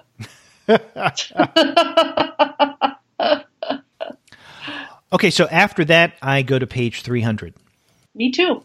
Okay. You want to take this one? Sure. This is Arsenal Pulp Press. It's a graphic novel forward by Lisa Moss, and it's as the solicit says, a life-affirming LGBTQ graphic novel about two women, both of whom are unable to move forward and put the pieces of their lives back together. I love the illustration on the cover. If it's anything like what's going on inside the book, I'm going to be really excited because it's beautiful watercolor and wonderful line style. So this should be really fascinating. It's a love story, clearly, and it looks like a really neat book. So I'm looking forward to that. Are you familiar with anything that Lisa Moss has done previous to this? I can't remember what, but her name is really familiar, and I feel like I've read something by her before. Yeah, I have the same feeling. What it is. I can't put my finger on it, but looking at the cover and then seeing the name, I can't help but think that I've read something of hers before. I just can't remember what. Well, there we go. Yeah. But I'm interested in this, actually, so I'll probably actually get it. So. Yeah, I'm very interested in this as well. And another thing that it brings up is the fact that over the past year or so, we have had more and more examples of comics that have something to do with LGBTQ communities in one form or another. Mm-hmm. Absolutely. And I think that that's a very positive move, although I do want to point out that right beside the solicit for forward is one for a comic called Liar that looks like the antithesis of what Lisa Moss and others are attempting to do when it comes to gender representation and visuals and all of that. Yeah. Just because this cover of Liar is such a blatant play on cheesecake. But, not that I have anything against cheesecake. It's just a weird juxtaposition. It is. And maybe you sometimes wonder if people have a sense of humor there, and it's a gross one. Yeah. But anyway, whatever. Yeah. There are previews. Right. There are a couple of other things on that page, though, I wanted to highlight. Right. Also on that page, under the Bergen Street Press section, we now have Copra Round 5. This is Michelle Fife's series. It doesn't seem like it's been that long ago that Copra Round 1 was collected and came out. And we even reviewed that on the podcast. But now, a few years later, God, we're already up to Round 5. So I think that's worth getting. But also, Big Planet Comics, the anthology, is also solicited, or another anthology from Big Planet Comics. And so this has a variety of different creators. I have sang the praises of Big Planet Retrofit Comics, if not every month, then every time they have a solicit in a previews catalog. They do incredible stuff. I think that Jared and Box, the guys behind Big Planet and Retrofit, do incredible work in terms of gathering a variety of creators, many of which I've never seen before. So my first exposure to their work is through Big Planet Retrofit Comics. And this anthology is useful in that it introduces a variety of different creators in one issue. So that's great. Yeah. Now, after that, I go to page 304. I'm not familiar with this book. I hadn't heard of it before I saw the solicit, nor the creators, Susie Hopkins and Hallie Bateman. But I read the solicit, and it does sound interesting. This is coming out from Bloomsbury. What to Do When I'm Gone, A Mother's Wisdom to Her Daughter. And I'll read the solicit. One sleepless night while she was in her early 20s, Hallie Bateman had a painful realization. Someday her mother would be gone. The prospect was devastating and also scary. How would she navigate the world without the person who gave her life? She thought about all the motherly advice she would miss, advice that could help her through the challenges to come, including the ordeal of losing a parent. The next day, Hallie asked her mother, writer Susie Hopkins, to record step-by-step instructions for her to follow in the event of her mom's death. The project became a way for mother and daughter to discuss everyday realities with humor, openness, and gratitude. Combining Susie's witty and heartfelt advice with Hallie's quirky and colorful style, What to Do When I'm Gone is the illustrated instruction manual for getting through life without one's mom. Well, Makes you kind of tear up just reading the solicit. Yeah, I was going to write it down, and then I just didn't want to talk about it. I mean, I'm fine to talk about it, but yeah. I think you hit a certain age, and this is really close to home. So yeah, and without going into too much detail, both you and I are at a stage now with our parents, with you it's your mother, with me it's my father, that something like this is definitely not that foreign anymore. Yeah.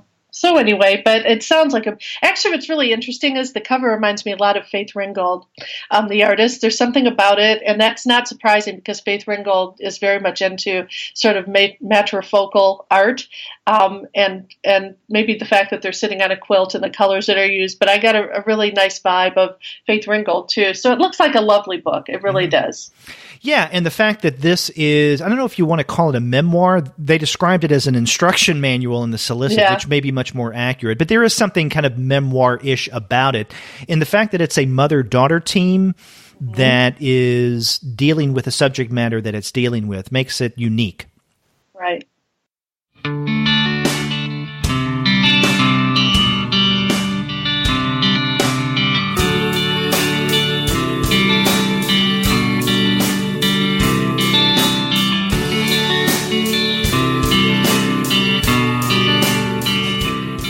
Well, on a more, upbeat note, if we want to move on to page 312, this is in the Boom Studios section. This is something I think both you and I are interested in. Wild's End, Volume 3, Journey's End. So this is a collection that's bringing together, I guess, the last narrative arc in the Wild's End series, and it's the last book in the Wild's End series. Also solicited on this page are the first two collected volumes, Volume 1, First Light, and then Volume 2, The Enemy Within. Have you read any of Dan Abnett and Ian J. Colbert's Wild's End before? Yes, and I'm excited. Now, have you kept up with it? Not as well as I should have, but now this gives me an excuse to go back and get caught up because I'd read a good amount of what was in Volume 1, and then I just, how things go. But I just love this series. I love the art. I love the time period it's set in. I love everything about it. And it's another fantasy text. God, Derek, I swear I'm becoming a fantasy convert here, but I'm really excited. And I love the anthropomorphism in this text, and I'm just, yeah. So. I think I probably have read about as much as you have. I think I've read most of what makes up the first volume of Wild's End, and I just didn't keep up with it, but I absolutely loved what I read. Here's an idea. I don't know if you'd be up for this, and we can discuss it off mic at some point. I think it'd be fun to have Abnett and Colbert on the show and talk with them about the Wild's End series when this comes out. Now, we did speak with Ian Colbert, I guess it's been about 3 years ago now, when another one of his books came out. I think it was Wolverton and I talked with Colbert. But maybe I can get in touch with him again and see if Abnett would join us for when Wild's End comes out. So this is due for release in June. So we have time to... Yeah, that sounds like fun. Yeah, I'd be interested in that. So, yay. Also in the Boom Studios section is another book that both of us are interested in. You want to talk about this? Yeah, sure. It's Vero Cazot and Julie Rochelieu, about Betty's Boob. It's an original graphic novel, they're calling it, hardcover. It says an inspiring and surprisingly comedic tale of loss and acceptance told largely through silent sequential narrative. It's a seminal work from master storytellers. And so Betty lost her left breast, her job, and her guy. She does not know it yet, but this is the best day of her life. And I don't know, I don't know. Do you think this is translated from the French? I mean, well, I would say so, given the names of the writer and illustrator, but it doesn't say anything in the solicit about a translation, which is not unusual. Yeah. Also, it's right above another title I wanted to talk about in a moment that has been translated. So I'm wondering it probably is. I'd have to check this out further to see. But I tell you what About Betty's Boob reminds me of is Jennifer Hayden's The Story of My Tits. Right. Absolutely. Same sort of genre, if you will. Sad genre. Yeah. Yeah, it is. And I'd be curious to see how much similar to Hayden's narrative this one is. And it's a very brief solicit, what you just read, but it seems a little more lighthearted, I guess. Yeah, maybe. Than what we find in The Story of My Tits. But that's something that I would definitely like to check out, as well as the book that is solicited right underneath. And this is Mats and Luc Jacamon's The Killer. I probably won't get this because I think I have everything now in one form or another based on The Killer. So I have The Complete Killer without the book, The Killer. Right? Yeah, I got it. And yet another example of noir crime narrative. So have you read any of Mats and Jacamon's The Killer series? No, I have not. Basically what you have is a serial killer, or not a serial killer, I say a killer for hire. Definitely not a serial killer. And various assignments or adventures that he undertakes. So it's a different kind of hard-boiled noir narrative because you get it not from a detective's or a police officer's point of view. I mean, you basically focalize the narrative through someone who is a gun for hire. Right. But it really is good, both the art and the story itself. So it's good that The Killer series is coming out in one volume. How many pages? Yeah, 768. That's a hefty tome. Yes, it is. Wow. Where do you go next, my friend? Another Boom Studio release. I just really wanted to mention it because we've done Over the Garden Wall and the Young Readers Show before, and we're already up to volume 4. And so I just wanted to mention that we're already up to volume 4, and I haven't paid a lot of attention to the TV show. I have tried to keep up with the comic. So I just wanted to mention that, one of those, another cartoon to comic book moments. So. The only thing I know or semi-know about Over the Garden Wall, I guess it was about 3 years ago, I went to one of the Dallas Comic Cons, and I went with my daughter Zoe. This is when she was still in high school, I guess the early years when she was in high school. And she loves to cosplay, or at least she used to. I don't know if I guess she would still do it, but it's not as much. I don't think she thinks about it as much as she used to when she was younger. Mm-hmm. But she went as a character. I can't remember the name of the character, but it's a character that has a teapot on her head.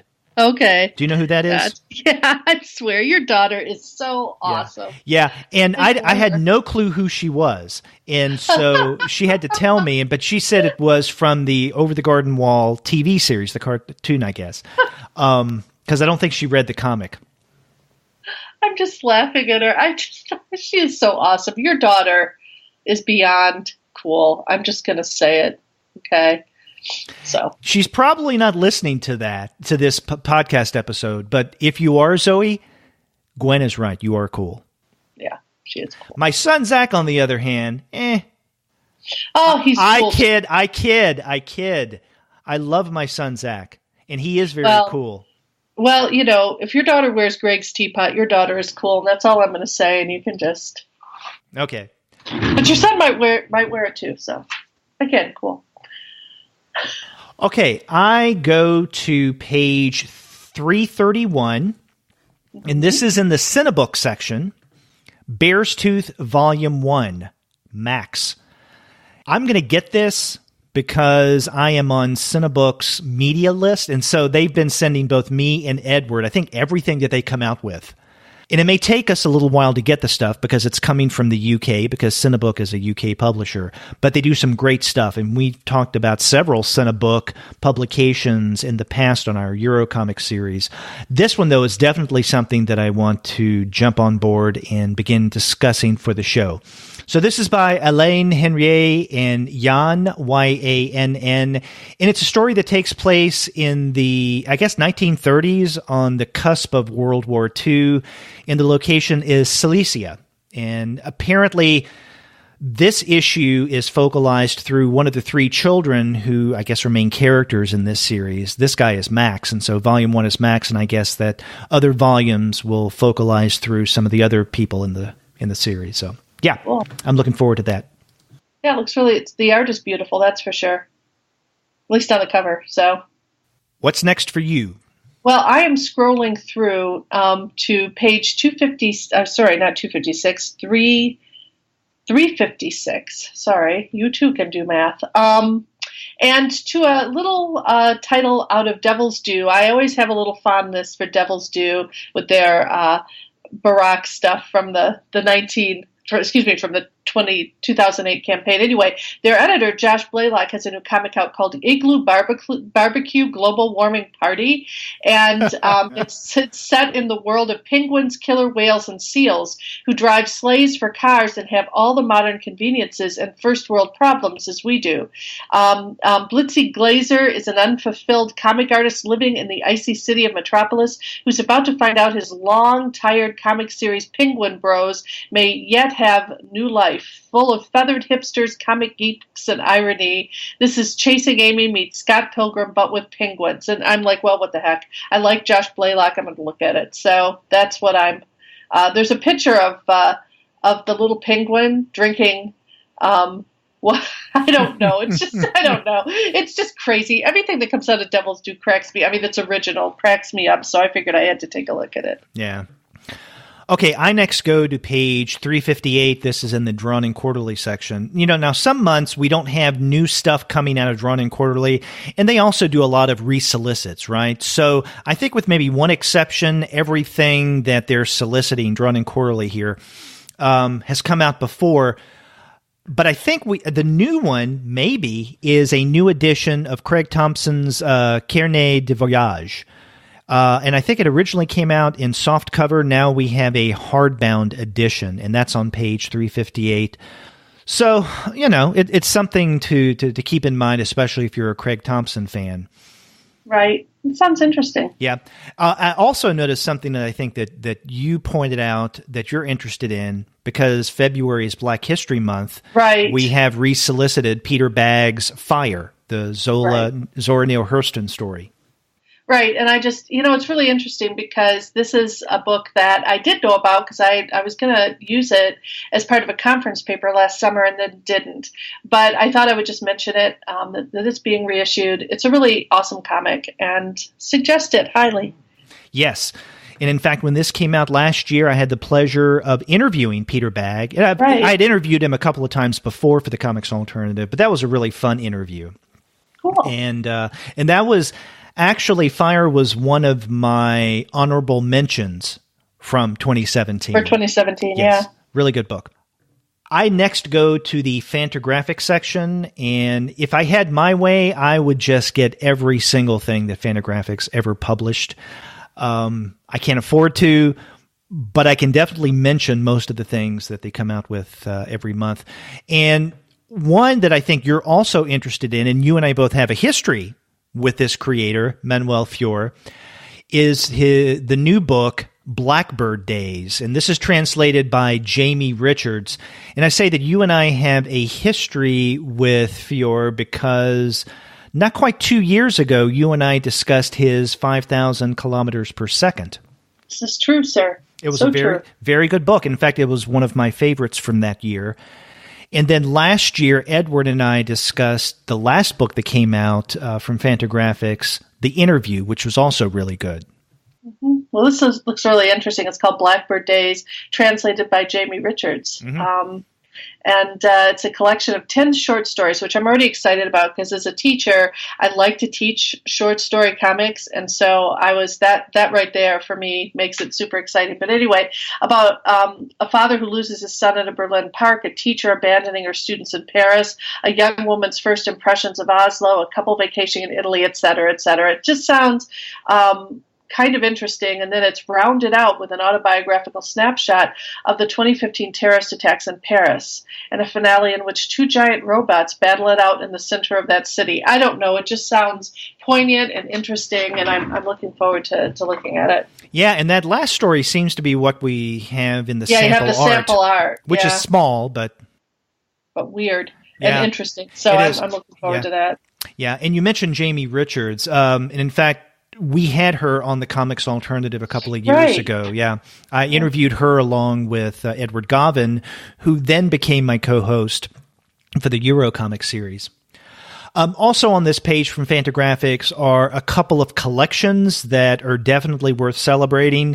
One is the 3rd issue of Now, and we have discussed the first 2 issues of the Now anthology. So now the 3rd one is being solicited. And also we have Kramer's Ergo number 10, edited by Sammy Harcum. So this comes out about every, 2.5, maybe 3 years. And this has a great lineup as well. So people who will be featured in this are Crumb, Noel Freeberg, Andy Burkholder, James Turek, Dash Shaw, Rick Altergott, Kim Deitch, one of my favorites, Ron Reger Jr., and John Pham, as well as many, many others.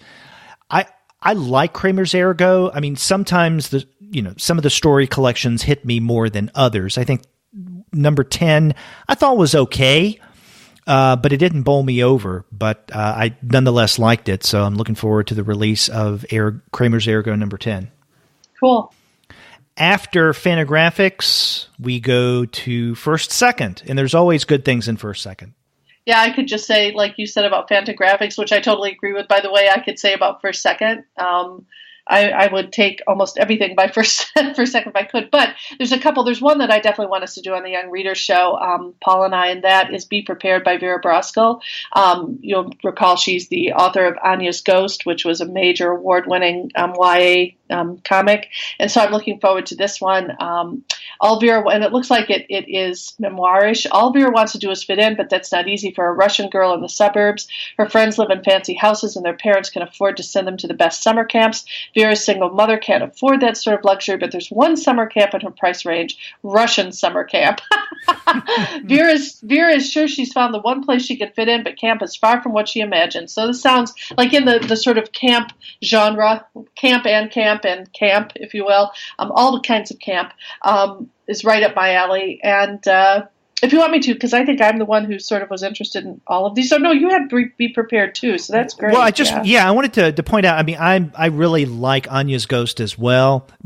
Reading this solicit, though, it sounds to some degree a bit like Anya's Ghost without the ghost part. Well, certainly that autobiographical part about being the daughter of Russian immigrant. Yeah, absolutely. Right. I think that trying to fit in and trying to be non-Russian as best as she could, but having there be kind of complications. And in Anya's Ghost, that complication comes in the form of a ghost who is Irish, but that nonetheless kind of brings her in many ways back to her Russianness in some ways. Right. So it looks like in Be Prepared, and I'm not saying this in a way that would kind of downplay Be Prepared. I'm really looking forward to this. But it seems like she's substituting camp phenomena that you pointed out for ghost, but coming up with some similar themes. Yeah, it should be interesting. I mean, with a couple of other books, this reminds me of Camp Midnight, which came out a couple of years ago, and also Honor Girl. So there's a whole genre right now of girls camping. The Lumberjanes is the obvious example. And so it'll be interesting to see how this fits in as well to that larger discourse of young women at camp. So we'll see. Mm-hmm. But others on that page are excited about it as well. Yeah, you and I both, The City on the Other Side. This is by, I'm going to say her name incorrectly. You might say it correctly, Derek. Marguerite Scott. There, you said it correctly. And Robinson. That one, yeah, I could do. That's two Robins. And in a son, I could do that. When a wealthy and sheltered young girl stumbles into a pitched war between two fairy kingdoms, the fate of San Francisco itself hangs in the balance. I used to live in San Francisco, so I kind of find this to be cool. So I'm looking forward to this original comic. Mm-hmm. So, and then there's just a couple of other really shorter comics I want to mention really briefly. One Day a Dot. Ian Lindler is the author of this. He's the author behind the team, along with I can't remember his first name, but Zach Galiago, that do the Stratford Zoo Midnight Review presents, and they've done Romeo and Juliet, and they've done Macbeth. And this, on the other hand, explores an age-old question: where did we come from? Where did everything come from? It's sort of like science comics, so I'm looking forward to that. There's a new graphic novel, Scarlet Heart, Monster Hunter, Volume 1 by Marcus Sedgwick and Thomas Taylor. Another monster book, which is really big right now with monsters in general have taken over from werewolves in children's and YA lit. And Thomas Taylor's known for his illustrations of the British Harry Potter. So if you're into that version, if you're that deep into the Harry Potter world, then also you might be interested in this. But she comes from a long line of monster hunters. And I'm wondering how this, for instance, stacks up to the Case Files of Margot Malou by Drew Wenig. And I point that out because it sounds a little familiar. And I remember when I saw the original solicit for this in some children's book thingy do, and I thought to myself, God, that sounds a lot like the Secret Case Files of Margot Malou. So we'll have to see about that one. So if you're into that webcomic and now published comic, Margot Malou, maybe this would be an interesting comparison. And then just really quickly, Peter and Ernesto, A Tale of Two Sloths. Sloths are in right now. They're like the thing. Sloths are now hip? They are very hip. And Annabelle Graham, it's a timeless friendship story. This reminds me a lot of a Toon story. Francois Mouly's imprint. This feels more like a Toon comic in a way, coming out of First Second, but I'll be interested to see that one. And I think I got through all of them. And then on 268, we both wanted to talk about the newest science comic. Yeah, the next one coming out by Joe Flood is Sharks. Yes. I wonder if it will come out during Shark Week. That would be great if it did. Yeah, and the timing's about right, because Shark Week's in July, I think? I am not an aficionado of Shark Week. I tried to blot it out, but that's possible, and this is coming out this summer, I think, so. Sorry. That's okay. Okay, on page 370 is one that looked interesting and also struck me as something that you may want to discuss on the Young Readers Show. And this is Philippa Pierce and Edith's Tom's Midnight Garden. And this came out in a hardcover edition in 2012 from Oxford Children's Book. But I guess what makes this new is it's now in softcover, so... Yeah, and I've taught the novel, Tom's Midnight Garden, so it would be exciting to have to have hold of the paperback of the comic. So, yeah. And yet another comic in this month's previews catalog that is based on an original prose narrative. Yep. Yeah. After that, I go to page 371. Now, this is in the Humanoids section. This looks really interesting. Kabul Disco, Volume 1. How I Managed Not to Be Abducted in Afghanistan. And this is by Nicholas Wilde. a satirical autobiography about a young Frenchman and his hilarious yet poignant adventures in the heart of the Middle East. Another thing that's notable about this, and they even point this out in a full-page ad on the previous page, 373, is that this is the first book, the debut volume in Humanoids' new Life Drawn imprint. Did you know about Life Drawn, the imprint? No, I did not. I'm glad I do now, though. Yeah. I searched online. I couldn't find out much about it. I went to the Humanoids website. I put in Life Drawn. I found nothing. I mean, I saw the title. I found the title Kabul Disco, but anything describing what the Life Drawn imprint is, I didn't get. So if this information is on the Humanoids website, I couldn't easily find it. That's not a good sign. You need to find other people who design your web pages. Dang it. If you can't find it on a simple search, I mean, my guess is that, at least with this being somewhat autobiographical, or being definitely autobiographical, then maybe the Life Drawn series has something to do with autobiography and memoir. Right. I don't know.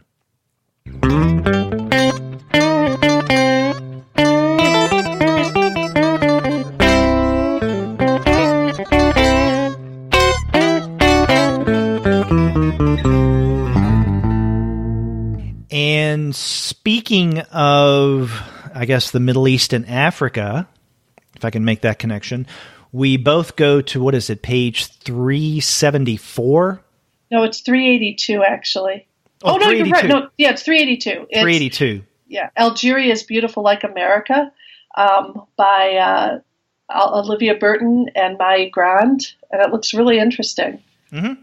Yeah, this says a story about a strong modern woman and her desire to understand her family's origins set within the politics of the Middle East and the West. So yeah, this is coming out through Lion Forge. They're coming out with a lot of fascinating titles, so I'm looking forward to this, definitely. Yeah, and the idea of a quest narrative, trying to find yourself, it's like a road trip. And I love road trip narratives. One of my students, Jason Van Fossen, is currently writing a dissertation on YA road trips. And so I've been doing a lot of background reading to help him out. And so this one sounds really like, and the art is gorgeous, what they have in here. So I'm looking forward to this one, definitely. But I think you have a couple of other things you wanted to mention in Lion Forge. I do, and they're just real quick mentions. The first is, the title is written out. This is a squirrel, but squirrel is X'd out, and the word taco is put in its place. So it reads as this is a taco. It's by Andrew Kangalos and illustrated by Josh Shipley. Taco the squirrel won't let some book tell him who he is. This hilarious send-up of children's nature primers teaches kids that the most important story is the one you write yourself. I could see teaching this alongside a science comics text in a way. It's set up like a picture book, and on the one side, it says this is a squirrel, and it's a picture of squirrel, but then he has his own commentary. He says, my name is Taco because my favorite food is tacos, and he has a friend named Garbage because his favorite food is ... I don't know, it just looks hysterical, and so I want to take a look at that. I like anything that's a send-up of children's lit. And then the other one I just wanted to mention really briefly, this is on page I lost my place, dang it, 394, or actually 395, I'm sorry. It's the latest book 4 in Catstronauts. And this is a series by Drew Brockington, and I mentioned him specifically because he came to Kalamazoo recently and gave a great talk, and I love cats, and I like space. So plenty of tuna sandwiches, great scientific adventures, full-color graphic novels, and so you learn a little bit about science, but you also get to look at cute cats wearing helmets. So. Yeah. Actually, I thought at first that was a Lion Forge book, but that's actually coming out from Little Brown. You're right, Little Brown, sorry. Yeah. Anyway, I'm looking forward to that. After that, I go to page 397, and there are a couple of titles, one of which we've even mentioned in the past, and this is coming out from New York Review Comics. The first one is Chris Reynolds' The New World Comics from Mauritania, yeah. Right? Which I guess this looks kind of It says, since the mid-'80s, the British cartoonist Chris Reynolds has been assembling a world all his own. On the surface, it seems much like ours, but the closer you look, the weirder it gets. So, and then the rest of the solicit goes on to kind of entice you. And I think it's well written. It has me hooked. But then the other title in the New York Review part of the catalog is something that was solicited about a month or two previously. This is Yellow Negroes and Other Imaginary Creatures. Because I remember you and I mentioning this, didn't we? We did. Was it last month? Yep. Okay. Or at least it was within the last couple months for sure. Well, my guess is they're resoliciting this because February is Black History Month. Mm-hmm. Absolutely. After that, page 398 in the Oni Press section. This is an interesting title. Yeah, Derek, it's called A Quick and Easy Guide to They, Them Pronouns by Archie Bongiovanni and Tristan Jimerson. And essentially, this is the solicit reads, Archie, so it's obviously autobiographical, a snarky genderqueer artist is tired of people not understanding gender-neutral pronouns. Tristan, a cisgender dude, is looking for an easy way to introduce gender-neutral pronouns to his increasingly diverse workplace. The longtime best friends team up in the short and funny comic guide that explains what pronouns are, why they matter, and how to use them. Yeah, one of the things that I find fascinating about this book is that it's necessity. There are a lot of people who don't know what kind of pronouns to use when you're dealing with issues of gender indeterminacy or questions surrounding gender. And then on the other hand, there are those who are rather adamant about appropriate pronouns to use. And so I find this title, Quick and Easy Guide to They, Them Pronouns, interesting.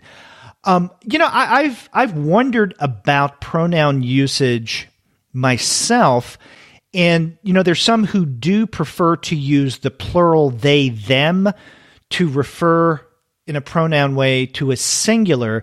I have a problem with that as someone who deals with grammar. On the other hand, it's all that we have to work with in English. I wish, as with other languages, we had pronouns and articles, really, that referred to neither male nor female that could be used in broader ways. But we don't. I think we just have to get over our singular referent issues because the language is already moving that way. And in fact, all of my students now use them, and pretty consciously. And so I just have stopped worrying about that. I've put it out the window. But I am really interested in reading this on a serious note because I think it's sometimes helpful to have something to point people to when they have questions. And it sounds like this guide is going to be funny and it looks, the art that's here looks really well drawn and interesting. And so I'm looking forward to reading it. Yeah, I am too. Now, don't get me wrong. I'm not against the evolution of language that would question the singular plural distinctions that we make. On the other hand, I'm not against the elasticity of language that would introduce new words into the lexicon. Right. Now, granted, the latter would be more difficult for people to latch onto, and it would be a greater challenge. However, it'd be nice if, like other languages, we didn't have, or we had pronouns that weren't necessarily anchored to male or female. Yeah, that's true. I'll just say this quick, because again, we've been going on for about an hour and almost 20 minutes, or 2 hours and 20 minutes now, Gwen. I can't believe I know. Someone just came in and wiped my brow. So, well, the Super Bowl is going to be over by the time we finish it, I think. But so I'll keep this short. On page 400 in the Oni Press section as well is the second volume of Jamie Rich's and Dan Christensen's Archer co-series. I missed the first Archer Co. book, but now we have the second. This looks interesting. Yeah, The Master Hypnotist. Mm-hmm. So it's something that I may want to check out, and I do like Christensen's art. Of course, I like Jamie Rich's writing as well, and I know he's done quite a bit with the aforementioned Joelle Jones. Ta-da! Mm-hmm. Yeah, my next one is on page 404, and this is the 5th volume of Bad Machinery. We reviewed Bad Machinery Volume 1 a long time back now, it feels like years ago.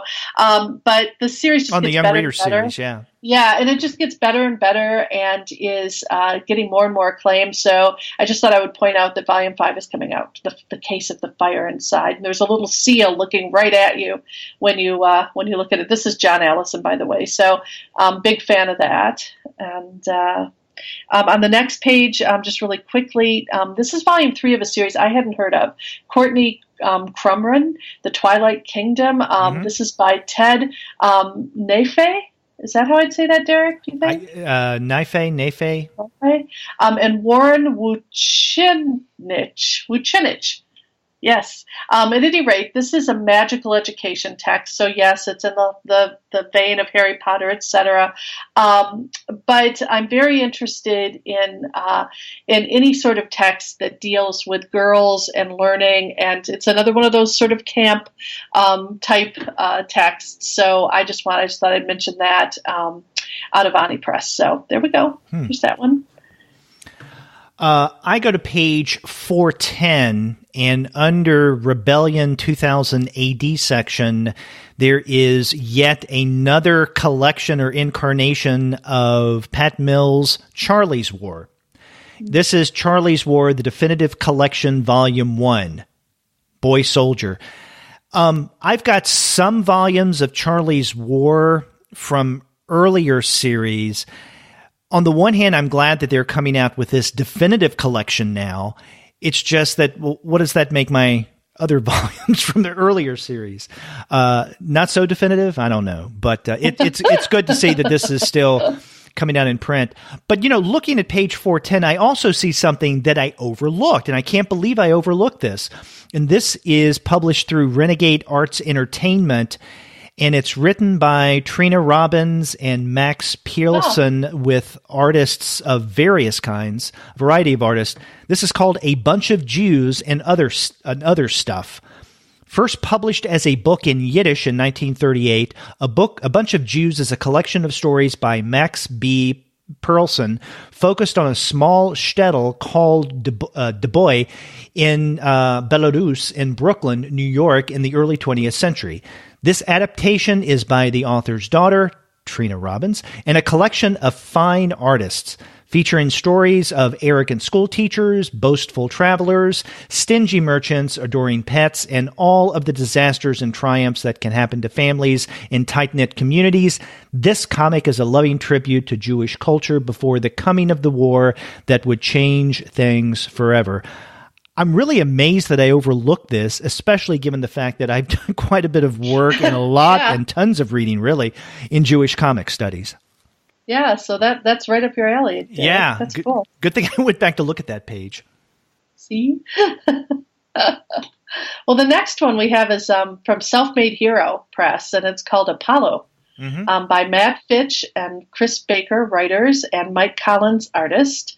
And for me, I actually remember the day of the moon landing. I was quite young. I was 6 years old, but my parents sat me down in front of the TV to watch it. And so it says, in 1969, humankind set foot on the moon. Neil Armstrong, Edwin Buzz Aldrin, and Michael Collins carried the fire for all the world. Backed by the brightest minds in engineering and science, the three boarded a rocket that flew through the void just to know that we could. In Apollo, Matt Fitch, Chris Baker, and Mike Collins unpacked the urban legends, the gossip, and the speculation to reveal a remarkable true story about life, death, dreams, and the reality of humanity's greatest exploratory achievement. So I'm really looking forward to that. Yeah, I am too. And you can always expect really good stuff from Self-Made Hero. And that's one of the titles that they solicit this month. But the other one on that page is something else that I'm really interested in. And this is Out in the Open. This is written by Jesus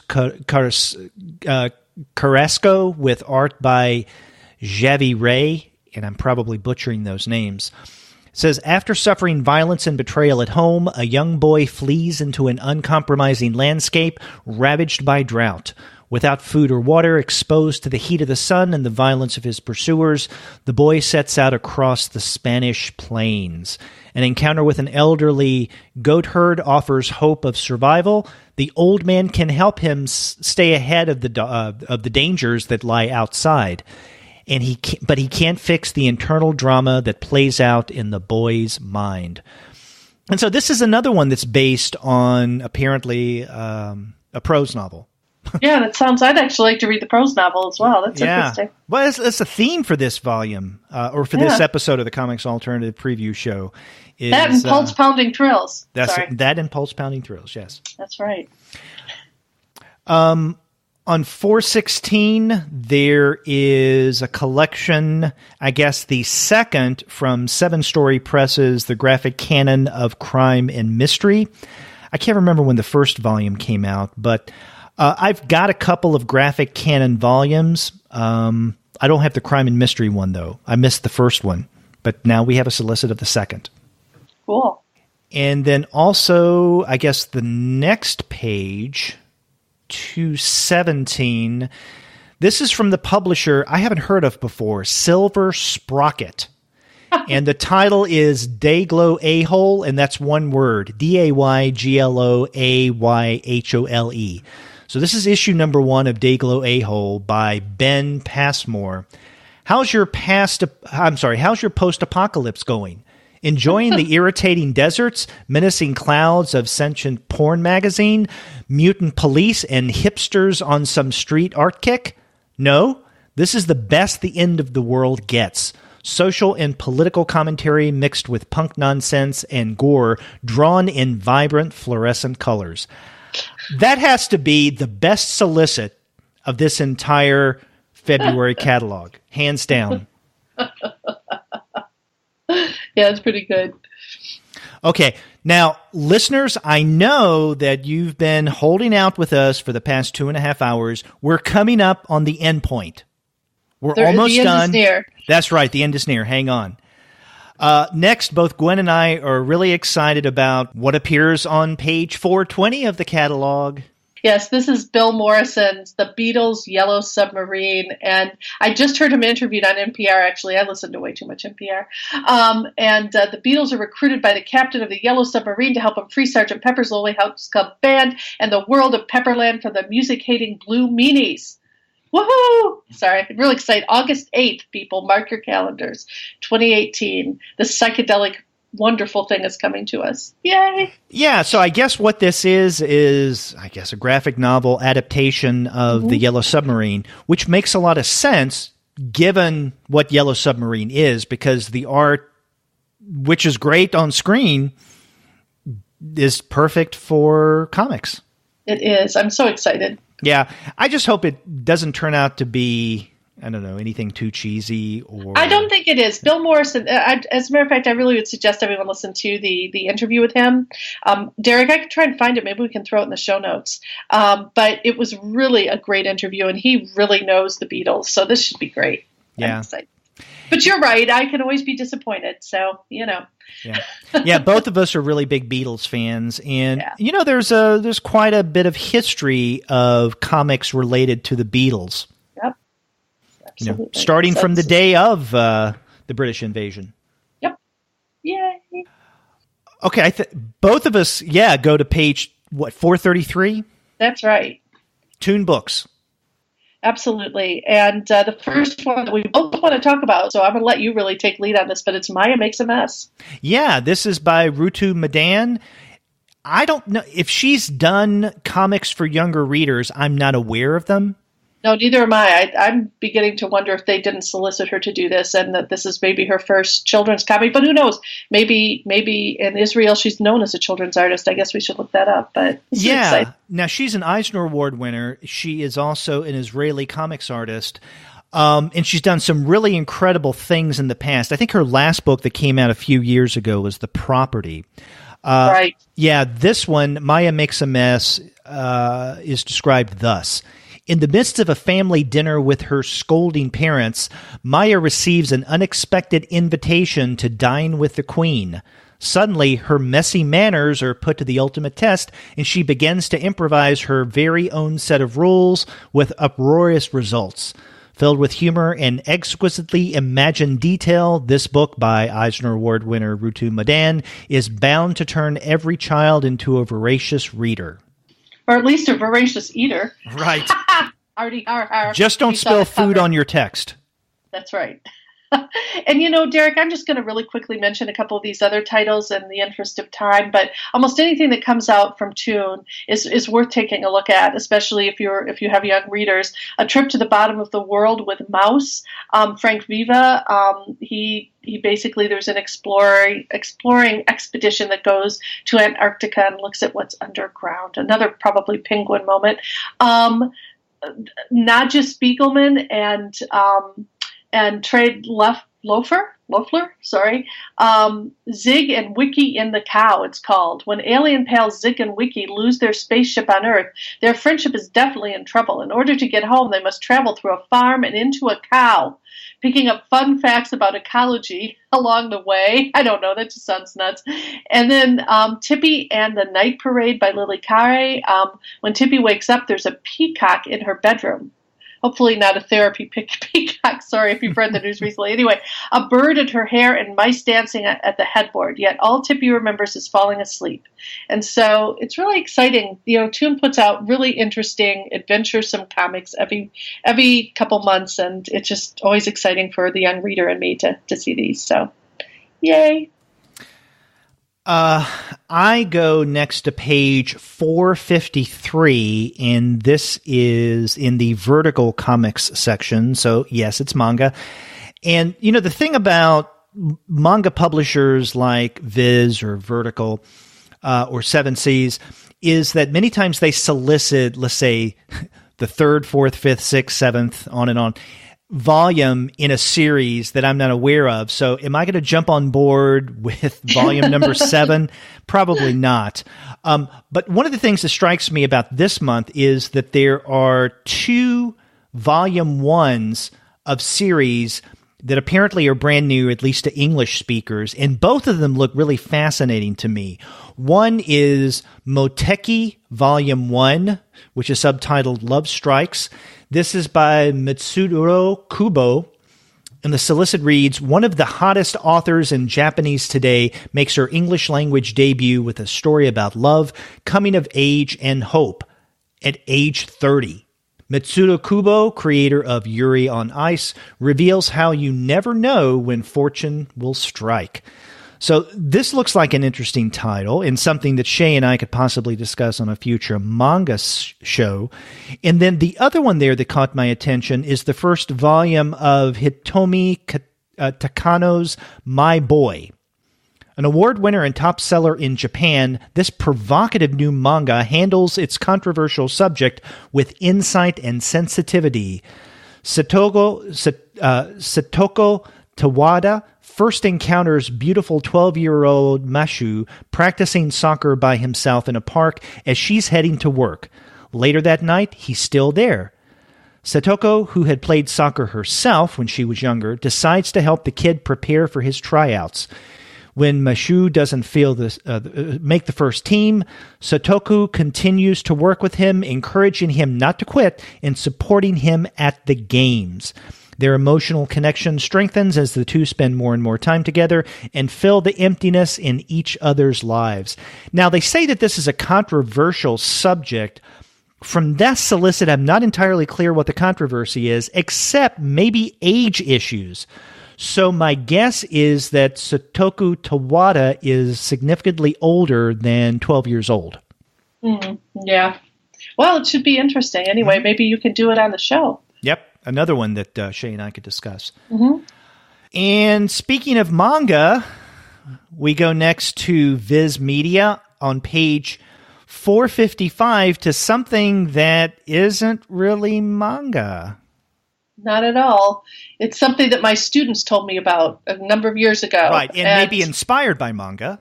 Yes, and this is Homestuck by Andrew Hussey. Yes, and I had the same experience. My students have raved about this in the past, and they told me about it, and I've read a little of it. Have you read it? The webcomic? I've read a little. I've read what my students sent me, and I said, okay, yeah, this is cute. See you later, because I think you had to be there and be young, but it's cute, you know. It's just weird. Yeah. So this is Homestuck Book 1, Acts 1 and 2. I think it's interesting that this webcomic, primarily webcomic, I guess, is now being printed as a hard copy text. But also, I'm wondering, how do you take a phenomena like Homestuck and make it into a book? I mean, it just strikes me that there's so many moving parts to the Homestuck phenomena that relegating it to a printed text is like truncating it in many ways.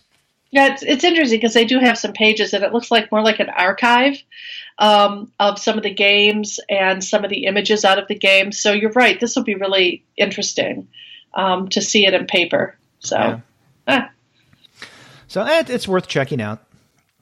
And then my last title that I'd like to point out in this month's catalog, at least in the comic section, is, I'll be honest, probably the one I'm most excited about, and yes, even more excited than the Yellow Submarine solicit. Woohoo! Because this is a new story, at least for English readers, by Inio Asano, and Inio Asano is one of my favorite manga creators. The past 2 years, Goodnight Pun Pun has been one of my favorite comics of the year, of that particular year, 2016 and 2017. Goodnight Pun Pun wrapped up last year with its 7th volume, and now we get a new series from Asano, and I love this title, Dead Dead Demons DDDD Destruction. That's the title, Dead Dead Demons DDDD Destruction. 3 years ago, the aliens invaded Tokyo. Nothing was ever the same again. But after a while, even impending doom starts to feel ordinary. We know that. Yeah. We're living in the days of Trump. We're living the dream.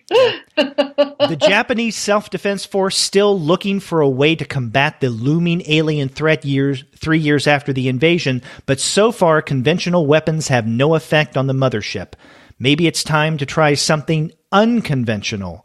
Meanwhile, Kadori Koyama is in high school. She and her best friend avidly track the aliens' movements on social media and less enthusiastically study for college entrance exams. When the end of the world is overhead, you learn to take one step at a time. Seems interesting. Yeah, it does. And, it's Inio Asano. He's done some great stuff. I love his, as I said, Goodnight Pun Pun, Solanin, the collection of stories in 2 volumes, What a Wonderful World, and then The Girl on the Shore that came out not through Viz, but through, I think, Vertigo a couple of years ago. I'm on board on this. Again, the thing that I'm probably the most excited about in this month's previews. Cool. Now, you're finished with the comic section, right? I am finished. I have a couple of quick things, and then we'll end in the book section. One of them is, remember I maybe ashamedly said earlier in the show that I have nothing against cheesecake? From an artist's, or from an art perspective, let's say. And on page 476 in the art section, or the book section, I guess, we have International Cheesecake, Good Girl Art Comics Around the World, and this is coming out from Hermes Press, so it's probably going to be a nice... I'm sorry. I was about to say it's going to be a nice package, but... Boy, calling Dr. Freud... no, it's going to be a good object, right? Okay, there's another one. It's going to be a nicely made book. And Rod Goulart, the comics historian, is, I guess, editing this collection. So that should be interesting. But then something else I'm even more excited about in the book section comes on page 480, and this is a memoir from Bill Shelley, Sense of Wonder, My Life in Comic Fandom. Award-winning writer Bill Shelley relates how comics and fandom saved his life in this engrossing story that begins in the burgeoning comic fandom movement of the 1960s and follows the twists and turns of a career that spanned 50 years. Shelley recounts his struggle to come out at a time when homosexuality was considered a mental illness, how the egalitarian nature of fandom offered a safe haven for those who were different, and how his need for creative expression eventually overcame all obstacles. So I'm fascinated by this, and I would like to have Bill Shelley back on the Comics Alternative to talk about this book when it comes out. Kunka and I interviewed him a couple of years ago when his Otto Binder book came out, but maybe I can have him back to discuss his memoir here. Not surprisingly, I would be 100,000 times percent more likely to be interested in this book than the first one you mentioned. Yeah, in the auto binder book, yeah. Yeah, and yeah, I would love to hear an interview with him on this book because it looks like a really fascinating text. Something definitely that I would like to get for. I'm slowly but surely putting together a seminar on gender and graphic narratives, and this would be really exciting. So cool.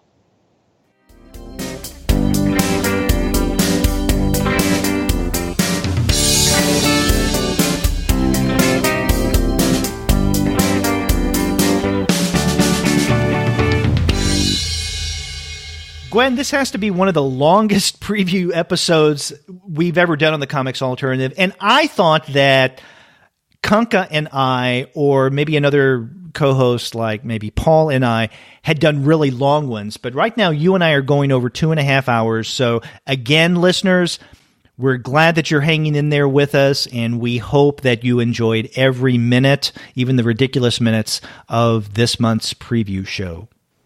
Absolutely. And the thing is, we did this to ourselves. I mean, now that I'm looking back at our long list of titles, it should have been really abundantly clear that three single-spaced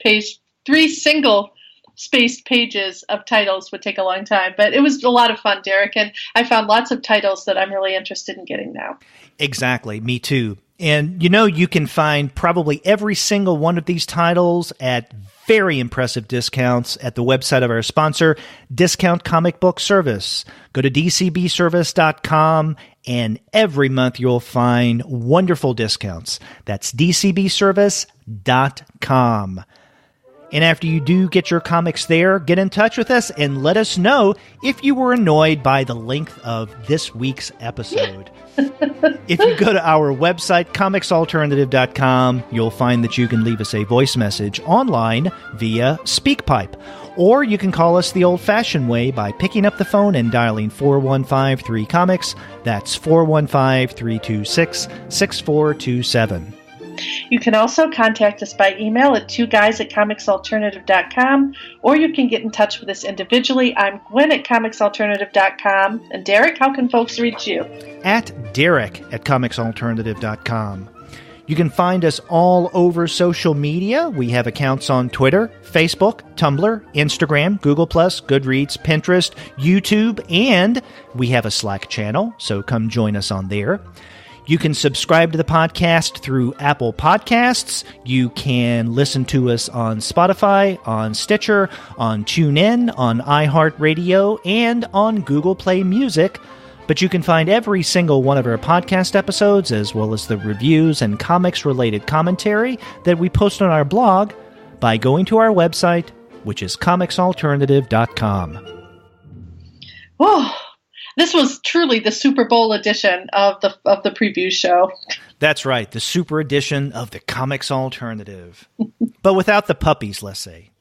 Aw, we did mention a couple puppies, I think. But yeah, okay. We did. Yeah. So come back next week for more comics goodness. Until then, I'm Derek. And I'm Gwen. See you soon.